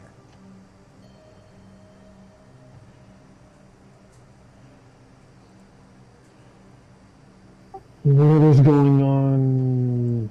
I'm saying this to myself, kind of in my head. Whatever's going on, I should probably make this quick, and I'm just gonna dart down to this part of the corridor here. Okay, one moment. You want to take a look at that. You can now see up to here. And you can now see just around. So you're looking down the hallway. And down a short little hallway. And as you are looking around, there appears to be a door. Give me 1 second. Let me grab the description of that.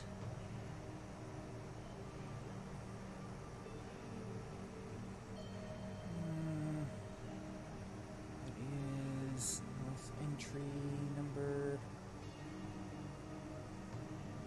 2.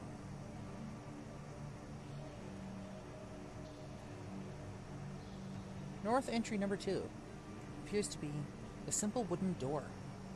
Nothing overly fancy about it. Literally just a wooden door.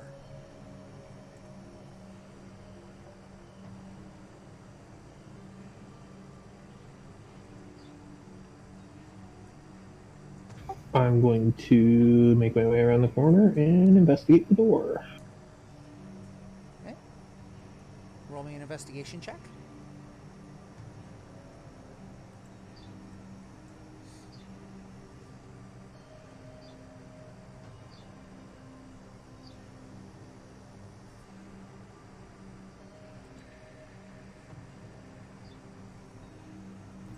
That is a 10 plus 1, so that's 11. 8.5. Sorry, how much? 11. The door is locked. Again, there's nothing overly fancy about it. However, when you come around the corner, you do see another door to the north. No, I'm gonna bolt for that one. Okay. grab my description of that door. That's going to be that room. How closely is the puppers following behind him? That's up to your ranger. Kiba usually sticks about a few feet close to me just in case. Basically, if he needs to like leap out in front of me, he can. Okay. So, this door also appears to be wooden, a little more elaborately made. Looks like it might have an actual bit of like strength to it, or sturdiness to it. Words are hard.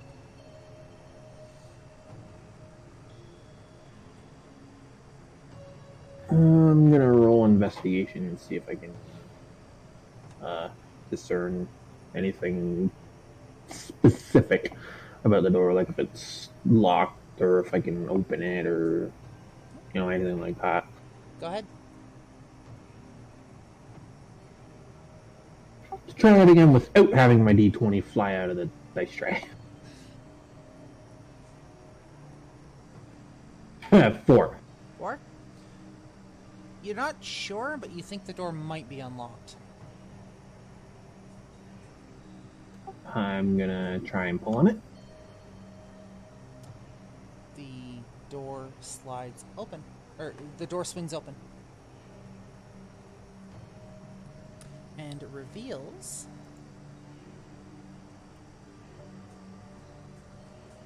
this.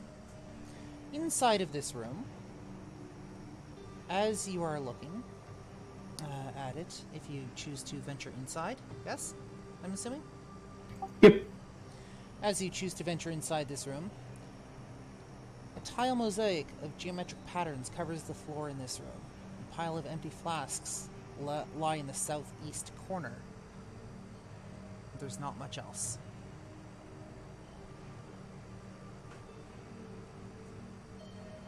Again, the walls of this room are earthy. Rocks, dirt, clay. Would I recognize the geometric shapes as like either elven or druidic in some way? Roll me an insight check. Can I do the same? Sure. Insight as well? Sure. Natural 20. Okay, natural 20. Pig? 13. 13.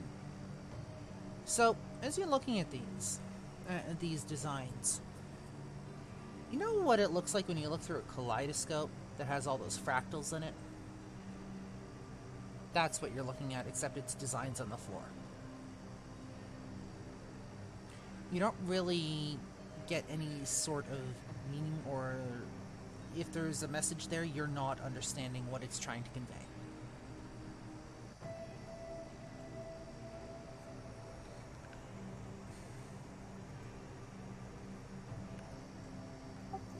Elardis is just gonna kind of scratch his head some.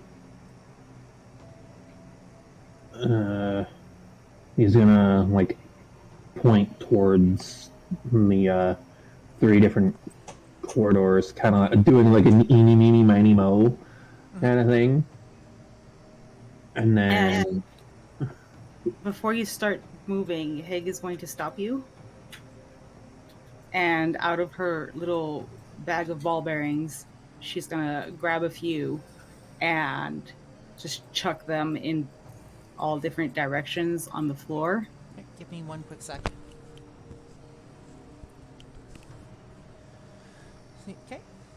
So, you grab these ball bearings and chuck them on the floor? Yeah, just roll them, try and like roll them across the room, Yep. just to see if They roll across the room. nothing triggers, nothing happens. Not that you can see. She's gonna shrug and that. It's not like she can use magic right now, so that's as good as it's gonna get.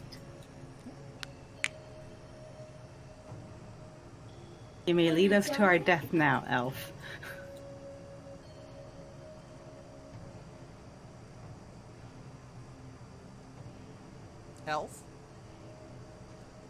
You're in the lead.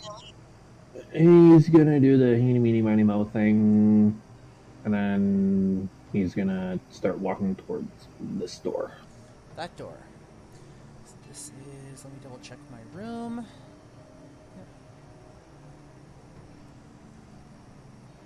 Yep. As you approach that, that is going to be, I believe, the west. Yeah. This is actually appears to be an archway. 1 second.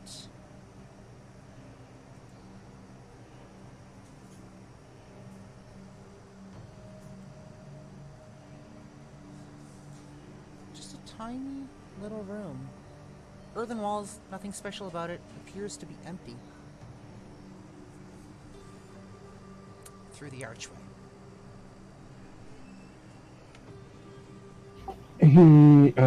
Elardis is gonna grab his bow, knock an arrow back, and he's going to go into the room a little bit. I'm assuming notice the door, and then... Yeah, you'll notice the door. It looks fairly strong. He's just gonna kind of investigate the door with his foot, I guess. The door's solidly shut.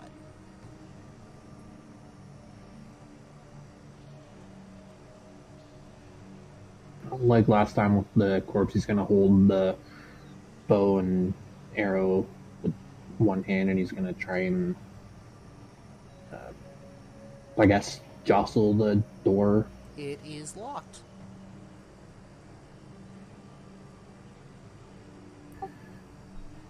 He's gonna leave the room.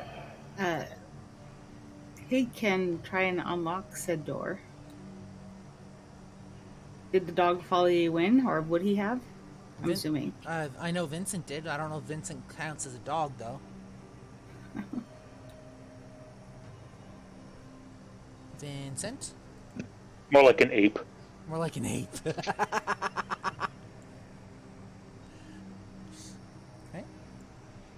So, I mean, it's up to you guys.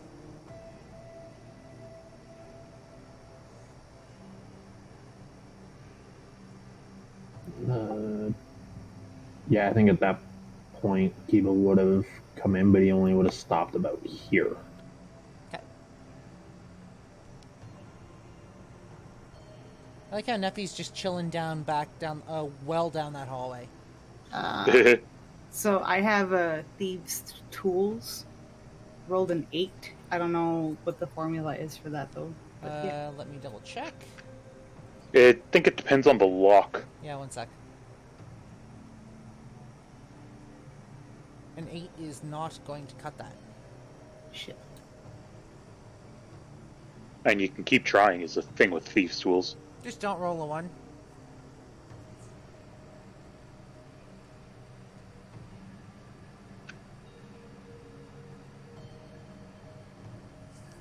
$13. Nope. You're not quite able to get that tumbler.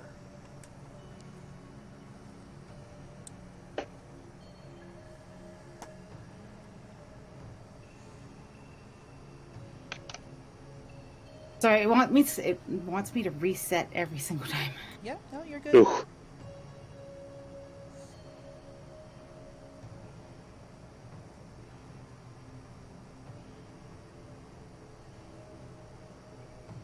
$19. Almost. You can feel it kind of catch, and then it just, at the last moment, it slips. You see Hig like swear and gesticulate and like for a little bit, take a deep breath.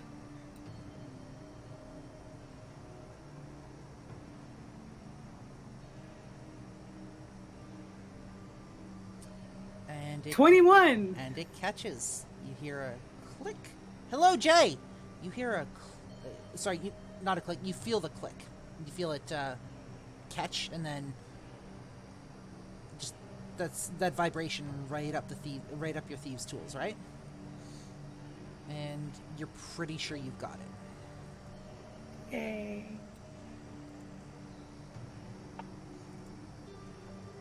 Okay. What are you attempting to do? Well, now that the door's it's unlocked, right? Yes, as far as you're aware, it's unlocked. I'm gonna pack my tools and gesture that they can open the door and then step back because I'm not doing that. I did my job. All right. Yeah, absolutely. Now, Vincent will kick the door open. You kick open the door. One moment. And realize that it's a slide door.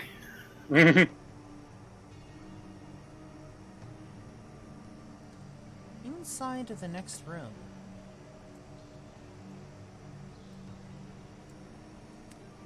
There is, to the north, a locked iron door. There is a strong wooden door to the east. And the room itself has a set of demonic war masks which hang on the east wall, and a forged anvil sit on the north side of the room.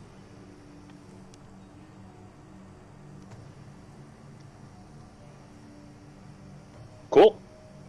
Jay's redeemed a posture check. Check your posture, guys. Uh-oh. I'll have a look around.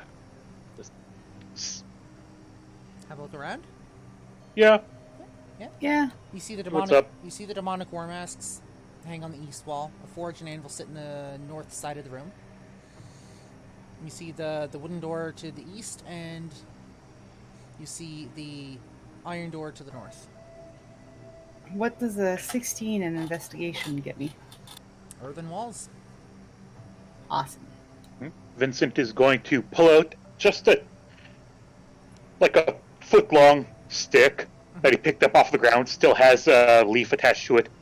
Kind of etched on the side, it says, "Wand, detect magic," and he just starts poking at the masks.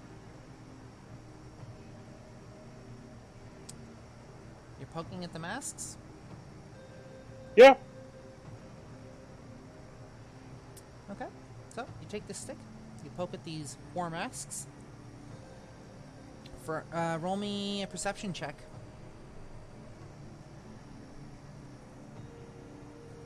Seven. Wow, my perception is really off today.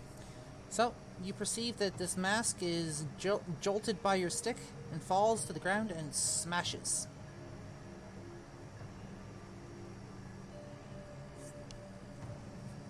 Does a perception of 13 get me to notice that? Oh, you'd notice. Just before they fall, you think you see the eyes glowing a touch, but you're not sure. It might be a trick of the light. I was going to say, what does Arcana get me, but I only rolled a 10, so never mind. No. Mm-hmm.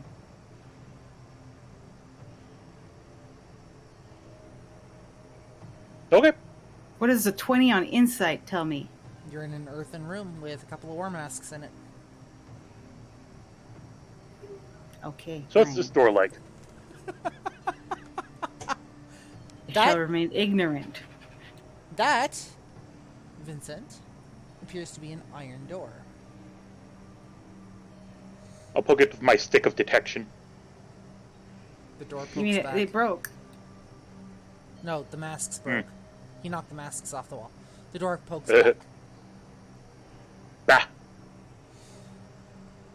Bah. No, not seriously. The door doesn't really react or do anything.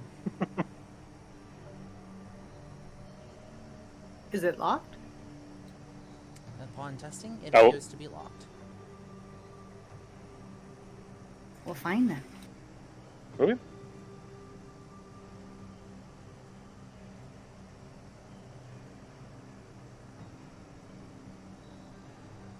I'm assuming a 9 is not going to do it. Nope. You're a little unfamiliar with these locks, with these specific style of locks. I mean, you've come across a fair bit of locks, right? Like a fair few locks, and most locks are the same, but each lock has its own flavor. Even if it was made from the same mold, the locks are mostly like the locks. The locks have their own flavor. Yeah. I'm assuming just being able to take my time Yeah, taking you a 20 can- is not an option. Well, actually, I mean, I could institute a rule of take 20 if you guys want. If you have, That's if up you to have you. the time. Yeah, screw it. Why not? Alright, so I'll take a 20. So you'll take a 20, and it takes you about 10 minutes. But you're sitting there fiddling around with the lock and your lock picks and the tumblers, and just you're trying to keep a feel out and see if you can feel it and click. Click. Click. And it springs open. Woohoo! Hey. Tiny celebration. One moment. And step back in case of danger. One moment.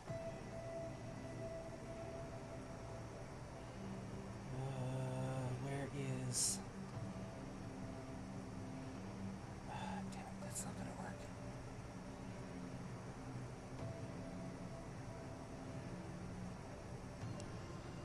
Inside this room, we have... So, you're gonna have to give me a sec to read some stuff off here. Mm-hmm. Because there's some information here that you need. It's not gonna work. So, in this room, the north entry appears to have a wooden door. The west entry appears to have a wooden door. The east entry is an iron door. And the south entry is the one you just came from. However, standing inside of this room, there is an image shuffling back and forth. Appears to be an ogre. An ogre zombie and a regular zombie. Just shuffling back and forth towards the other end of the room.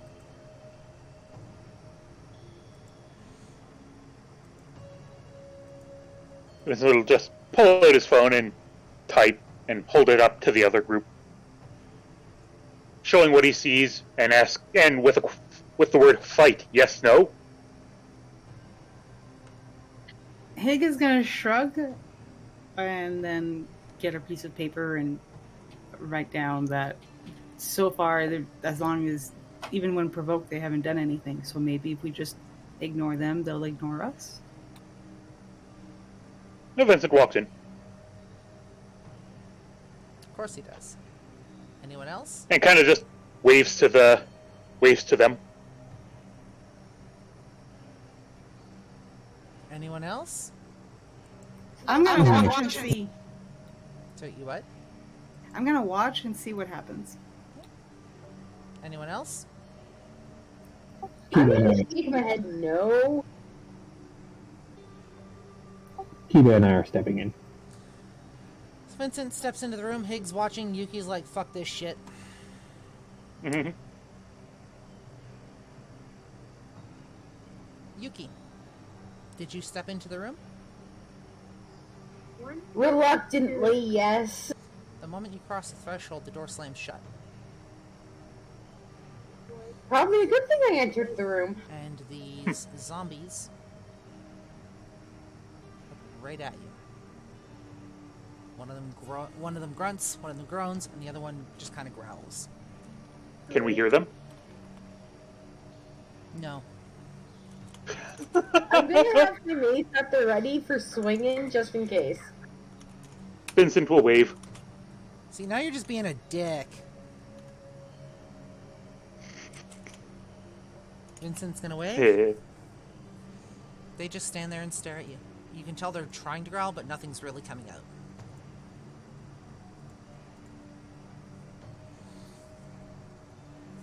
Vincent's gonna check out this door. You step over to check out that door, and the zombie moves towards you.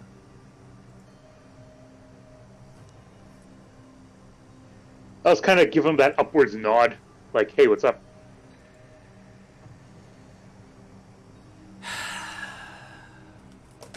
Testing me today, are you? One moment, please. That is a 15 to hit for Vincent. That will not hit. Of course it won't. So Vincent will pull his hand back, then he'll start typing on his phone. He'll say, "He's trying to bite me. Can I fight him now?" And point it at and show it to the rest of the party. I'll nod. Please, roll your initiative. For those of you that are currently listening, or want to listen, I'm going to drop our audio in the chat again. because my timers apparently aren't doing a goddamn thing this morning, or this afternoon. And I'm going to go right in our initiative order. Once I find the proper tracker, where to go? So many fucking tabs open, Jesus. Huh, something weird happened with my initiative. Oh yeah? It's red. It's the result is 23, but it says I rolled a 1. Huh. Because it's showing me you got an 11. Alright, then it's probably not, because I rolled twice because I have advantage, so... Yeah, All I'm right. seeing the red 23 as well. I mean, I have advantage. Do I just use the 23 anyway? Yeah, we'll go with that anyways, because I can't be bothered. Alright.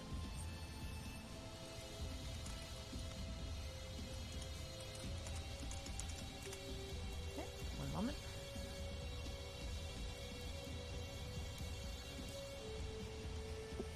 Oops, that's not what I wanted. There, descending.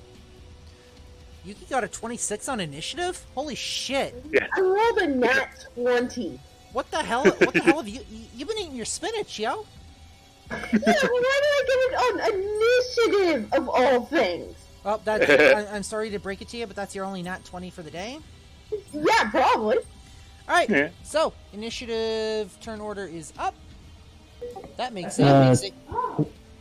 Elardis rolled a 16 and Kiba got a 17. Hold on. Elardis rolled a 16. Yep. Okay, and Kiba's not on there. 1 second. The curse of long curly hair is just a mess today. 17. It's all the humidity. I hadn't considered that, but yeah. I should probably actually roll initiative for these guys too. Shit. Where is it? Fuck it. Okay, we'll do that. So this goes here.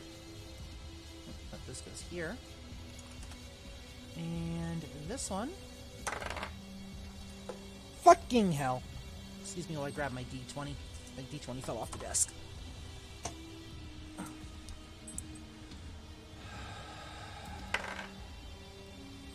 Okay.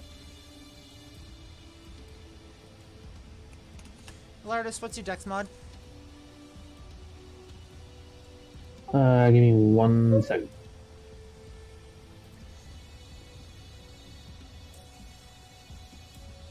+4. Okay. Alright, so, Yuki, you're first up.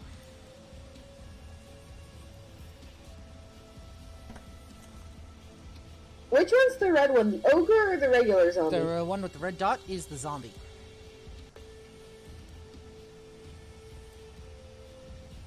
Go move here, and then I'm going to smash it in the face. Alright, roll your attack, please.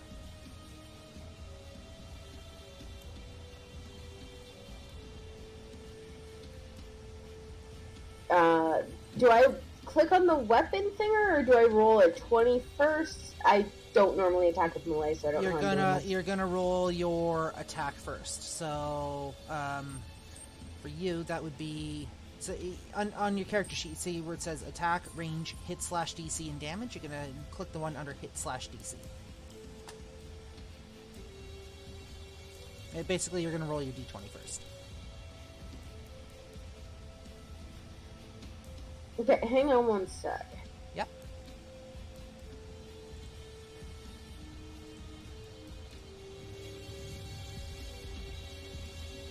Okay, yeah, I figured it out. So, an 8? An 8 will actually glance off of this thing without causing too much damage. Unfortunately. Anything else? I'm gonna hold up my shield because, a little extra protection, and let Vincent go. Vincent, you're up. Sweet.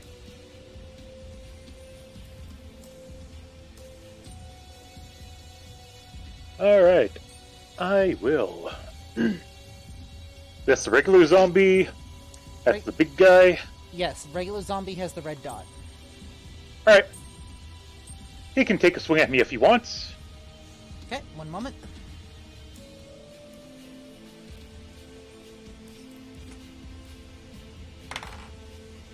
That will not hit. Go up to this guy. I will go into a rage. Mm-hmm. And nobody can hear it, but he's going to scream, "It's Morbin time." It's Morbin time? God damn it. Are we really doing that here? You're welcome. Fucking internet. And I'll reckless attack, and I will go in with my first diamond-coated Denzel. Mm-hmm. 24 to hit. That'll hit. 16 bludgeoning, 3 shock. 16 bludgeoning, 3 shock. Okay, give me 1 second. Okay. And I will use my Sunblade short sword for a 19 to hit. That'll hit. For 12 slashing and 1 radiant. Okay, 1 moment.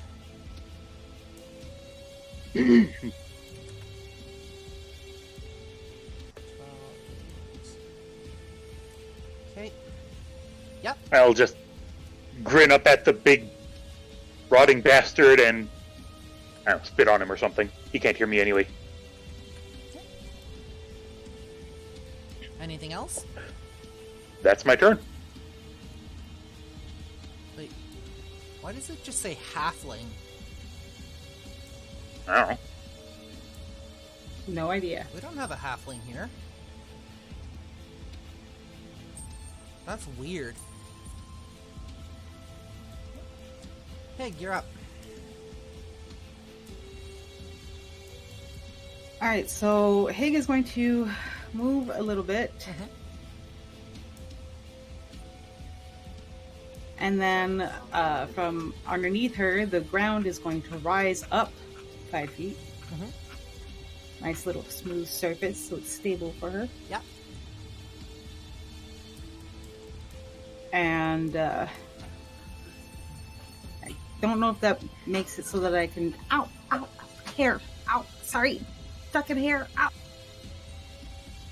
Are you Bird? okay? Are you being attacked by a rabid bird? No, he was just tangled in my frou-frou hair. Your frou-frou hair, is that a technical term? Yeah, because it looks like a fucking poodle back here right now. I know you guys can't see it in the camera, but trust me. But yeah, can I take a shot at this point, or would I be hitting someone? Depends on what you're attempting to do. With your... Are you shooting with your blunderbuss? Yes. You're gonna have to shoot around Nepi. Or around Yuki. Basically, you're gonna be firing into combat, which is gonna be done at disadvantage. No matter which one of these guys you're going for. You're either shooting past Yuki or you're shooting past Vincent. From where you currently are. In that case, I'm going to just basically hold my action. Okay. So that... You can choose Vincent if you want. He's got a lot of hit points. No, that's okay. But yes, she will wait for a safe opening instead. Okay, so Yeah, because I'm like 7 feet tall. Please don't shoot me. So, the moment you see a safe opening, or the moment you spy an opening, you're gonna let me know. Okay? Okay. Moving on. Kiba. Kiba is going to silently growl because nobody can hear it. And he's gonna charge right past Yuki and going for a bite attack on the red zombie here. Yep. Please roll it.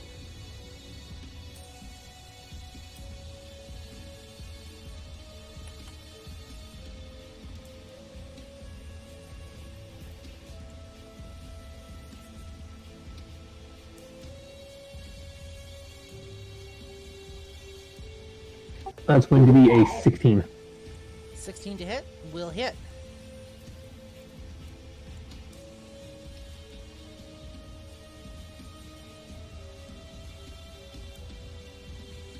for 13 points of piercing damage, and the target has to make a DC 13 strength saving throw or be knocked prone.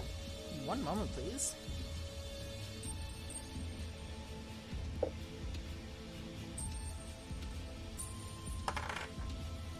You say DC 13? Yep. Oh, he's on his back. Nice. One second while I get that up. Where's that net at? There it is. Yeah, we'll put a net on him. Okay. Anything else? Melee attacks him. Sorry, what was that? Oh, sorry, I was just blabbering. Oop. Anything else? Nope, that's it. Elardis, you're up. Sweet. I am going to come around this way-ish. Go there. And then I'm gonna aim my bow down towards this thing's head and start firing off arrows. Okay. Which one are you aiming at?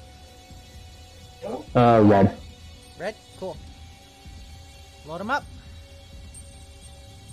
And that'd be at advantage because it's knocked prone, right? Yep. Fantastic. Sorry. Would it be regular because firing into melee?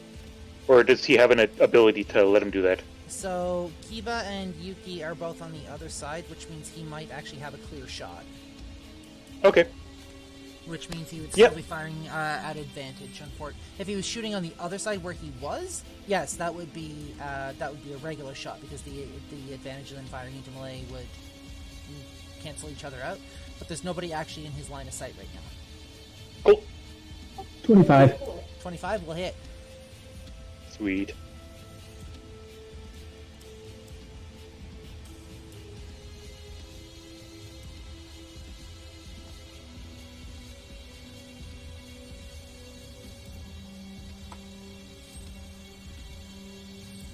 Uh, 11 points of piercing damage. Okay, one moment. Okay. And then I'm going to do it again. Alrighty. Let her rip.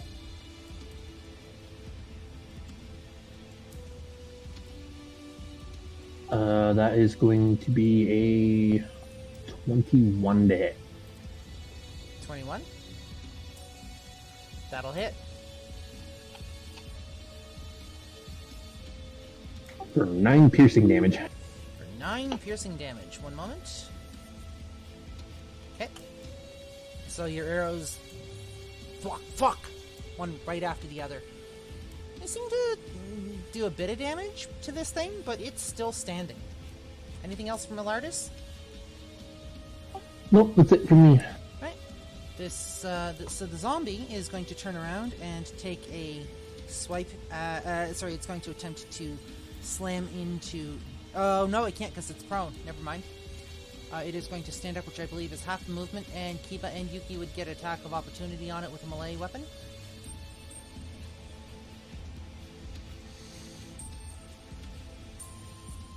Yeah, 5's not doing squat. Nope.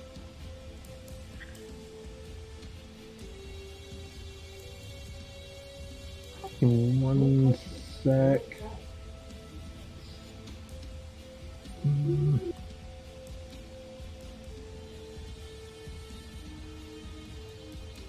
It's going to be a 12. 12 will hit.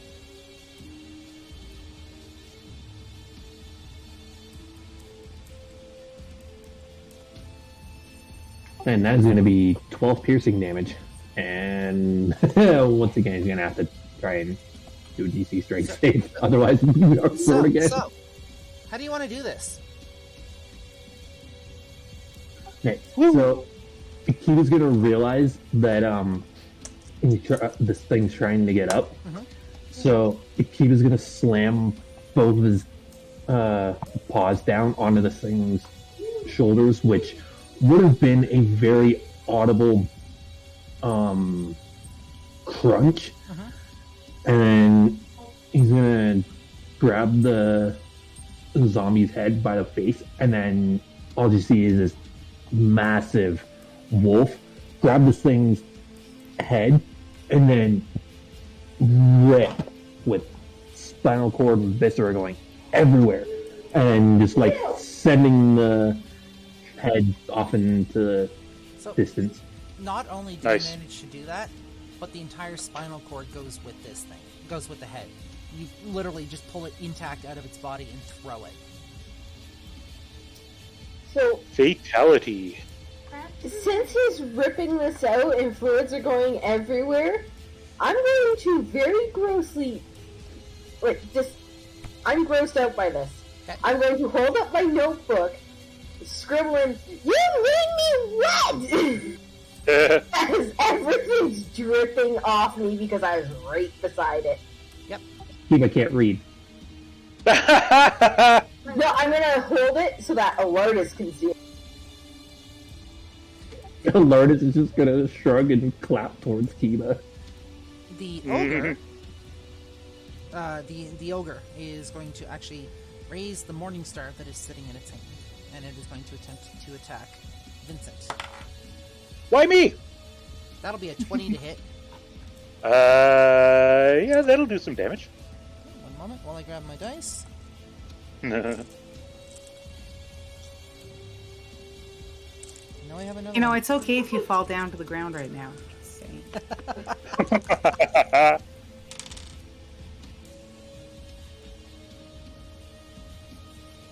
That's 12 bludgeoning damage. As it Clonk. swings this thing into, as it swings its morning star into you. All right. And that takes us to top of the turn order, which is Yuki.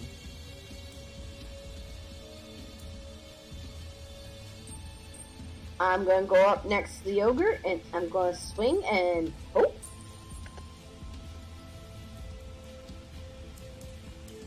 Stop getting in the line of fire. Nope. You won't. Yeah, that's not happening. I'm gonna hold my shield up and hopefully not get smacked in the face, which is currently dripping in zombie goop. Vincent. I mean, it's going to shuffle over here. Mhm. And then going to reckless attack. Yay, flanking. Yay, flanking. Yep. Oh, wait, I don't need the reckless attack, actually. I'm Okay, flanking. So we'll ignore the reckless attack then. You'll still get your advantage. Yep. Going to Denzel for 17 to hit. That'll hit. That is 12 bludgeoning and 4 shock. Okay, 1 second.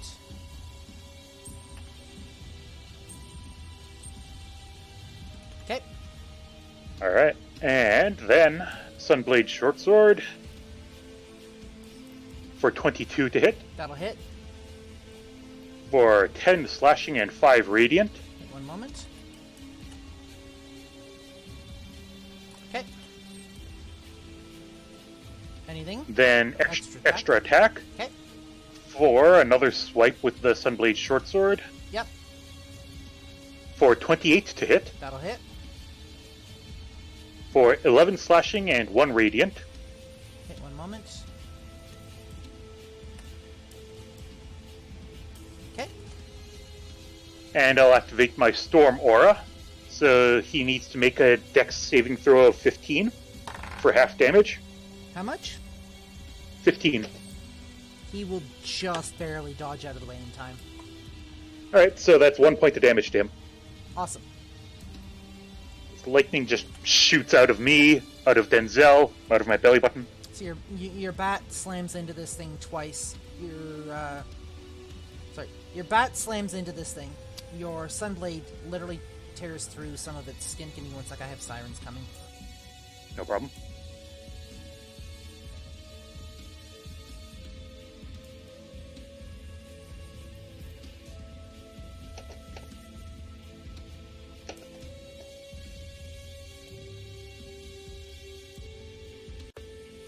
So your sunblade sinks into this thing, chars some of it, and pulls some of the flesh off. And your storm aura also chars through some flesh as well, but it is still standing. Yeah. Anything else? That is my go. Pig. First, I'm going to shoot it. Okay. I doubt a 6 did it. Nope. Instead, Go ahead. I was going to say it's going to shrink, sort of, by 5 foot because I'm going to make a sinkhole underneath it. Can you do that and shoot? No, I'll do it after I shoot, miss, and I can. It's an at will. Oh, okay. So It's a cantrip at will. how far down does it sink? And do you require 5 foot. Do you require vocal components? No, it's the only spell I have that has no vocal component. I love it. Nice. Just 1 second. Yeah, it shrinks. It shrinks down 5 feet. It doesn't really shrink, but it sinks down like 5 feet. Yeah, That's just not a problem. boop. Basically, now it's from like about mid arm up to its head, ish, give or take. If I have time later, we'll just add some on top. Anything else? That's all I can do. Kiva. Kiva's gonna get up off of this now very not moving corpse. Not wagging his tail at the Achilles did, and he's going to go over to here. And I'm assuming he would have pack tactics now. Yeah, you got allies within 5 feet, so your pack tactics would kick in. Okay, so we've got advantage, so I'm going to Kiva is going to try and take this thing's head off. Okay. So do it.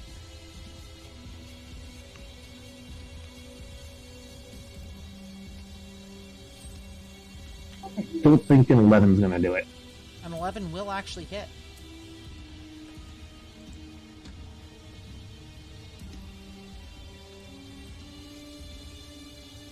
$11 points of piercing damage, and it's got to make a DC 13 strength save. 1 moment. It fails. Nice. So Kiva's just got this thing pinned. Yep, it's knocked prone. Awesome. Anything else? Nope, that's it. Elardis. Okay, Elardis is gonna kind of move over to here, and seeing that he can't quite get a clean shot, he's just gonna get an arrow ready in case this thing manages to break free. Okay. So it is knocked prone. So Vincent and Kiva and Yuki will all get attacks of opportunity on this thing Cool. as it tries to pull itself up. Yuki won't hit with a 4. 25 That'll hit. Roll your damage. with Denzel. 1 second.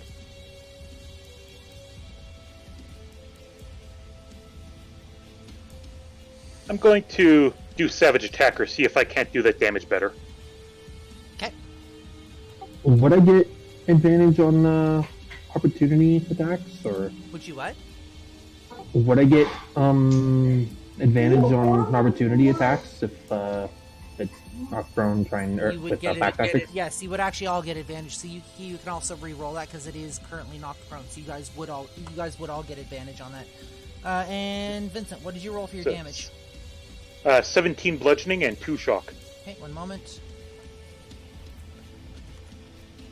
And 2 shock. Yuki, that'll hit. Kiva did or got a 21 to hit. Got a 21 to hit. Sorry, Kiba got a 21 to hit. Yes. That'll hit. Yuki, what'd you get for damage? 7 plus 5 for a total of 12. 7 piercing, 5 divine. 1 moment. Yeah, wouldn't that do extra damage against a zombie? The divine strike. It's radiant and fire that does extra damage against a zombie. Okay. Kiba. Damage. 4 piercing. 4 piercing. So you guys all take swings at this thing. You all hit. It does, however, manage to pull itself back up onto its feet. For the record, Divine Strike is radiant. Oh, shit. Okay, then yes, that would do double damage. Thank you.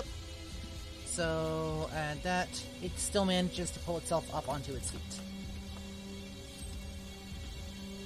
And, Kiba. Will a 17 hit? Nope. Jesus fuck. Alright.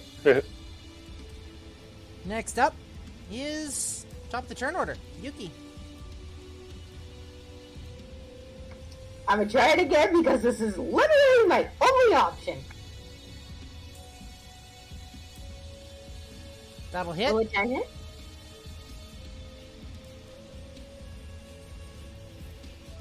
Yuki, how would you like to do this? Nice. Just right in the middle of its freaking face, spiky mace to the face. Absolutely. And it falls down with a morning star currently plastered in the middle of its face. Well, it can't really fall down. It's no hole. Yeah. Okay, so it leans up against the edge of the hole. Like, what do you want? And slowly slides down the wall. Sure, works for me. We'll go with that. Works for me. Vincent will take a selfie with it. Goddamn fucking barbarian. And then Hig will cover it up. Because it's a cantrip at will. As this thing Uh, falls back down into the hole, just everything goes, everything which is silent, everything is still for a moment. And then a moment later, you can just feel unfettered rage washing through this dungeon. Completely and utterly unfettered rage. Something like you have never felt before. And with that, we are actually going to end session here for today, Alright. because I have some work to do. Cool. Specifically with this. Yeah.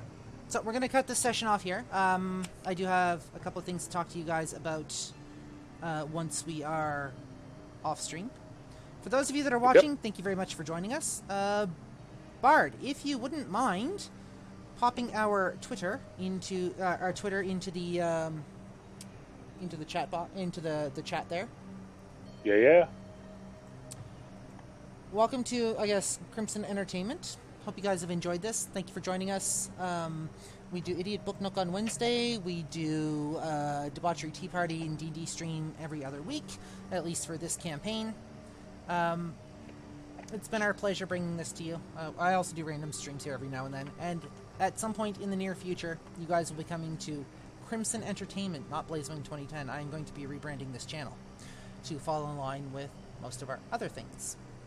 You can check, Nice. if you've missed any of our sessions since we've started recording them, you can check them out on our YouTube, which you might be able to get through the Twitter there. I'm going to be setting up a link tree for Crimson Entertainment and whatnot.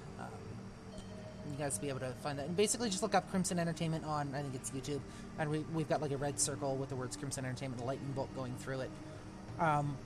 But yeah, check out our Twitter and whatnot, and all of that jazz. And it's been fun. So for those of you that are watching... You what? I have a quick note. What? So that selfie that Vincent took, you just see Yugi off to the side, holding up the V fingers with the mace still plastered in the center of this thing's face. God damn it. God fucking damn it. Yeah, we'll see you guys in 2 weeks. Give me 1 second here. That should be while- artwork at some point. I mean, write it down if you guys want to. If you guys want to draw artwork, I'm not stopping you or anything like that. Like, you're more than welcome to. It'll give us something to put out in the Twitter. So. That's true. But yeah, we'll see you guys in 2 weeks. I'm not going to bother raiding anybody today. We will eventually get back into raiding, but for right now, we're just kind of getting into the swing of things. Thank you for joining us, and we'll see you in 2 weeks.